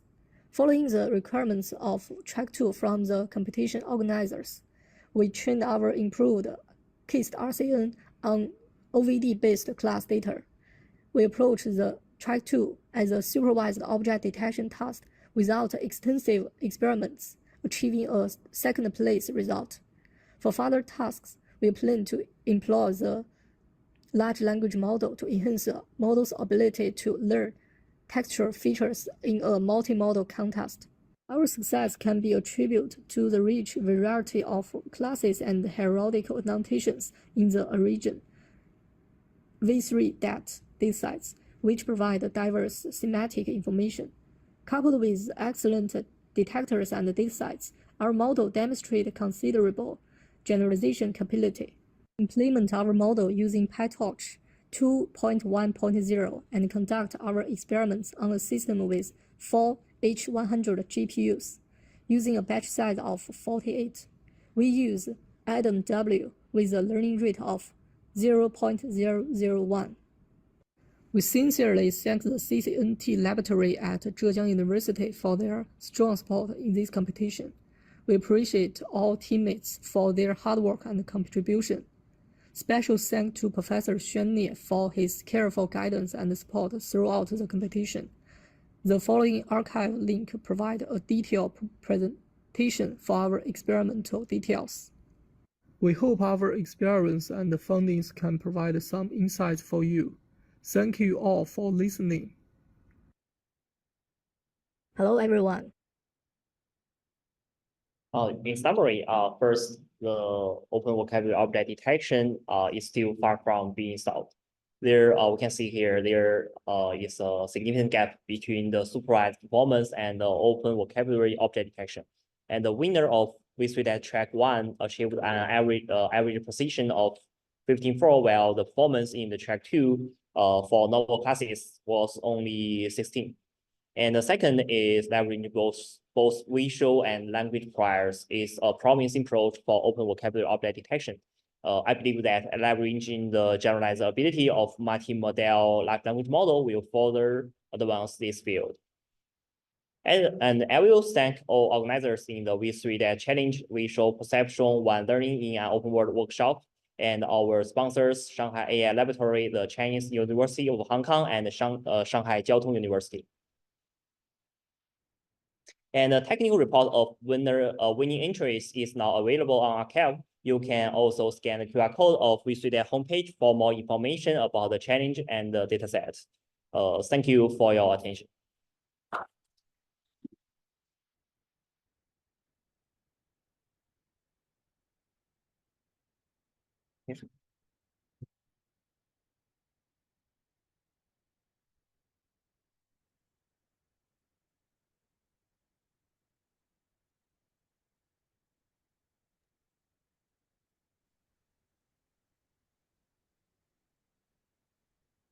Yes.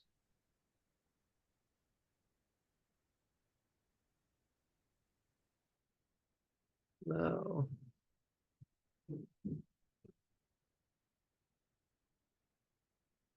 All right, I know it's getting late, but there is just one more thing left to do before we wrap up, and that is to thank all the people that made this workshop possible.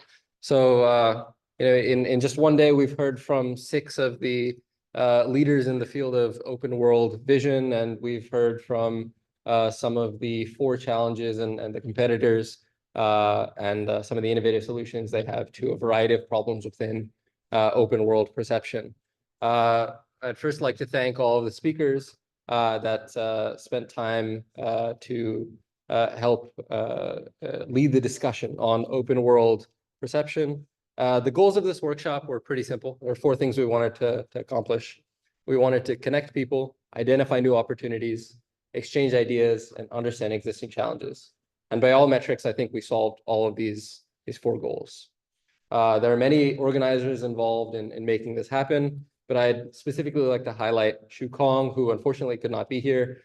He is sort of the leader of this workshop. He's been hosting this for 4 consecutive years, and this workshop would not have been possible without him. More importantly, we also have a number of challenge organizers, and there are simply too many to highlight individually. But I think this should show you that it really takes the computer vision village to put the show on.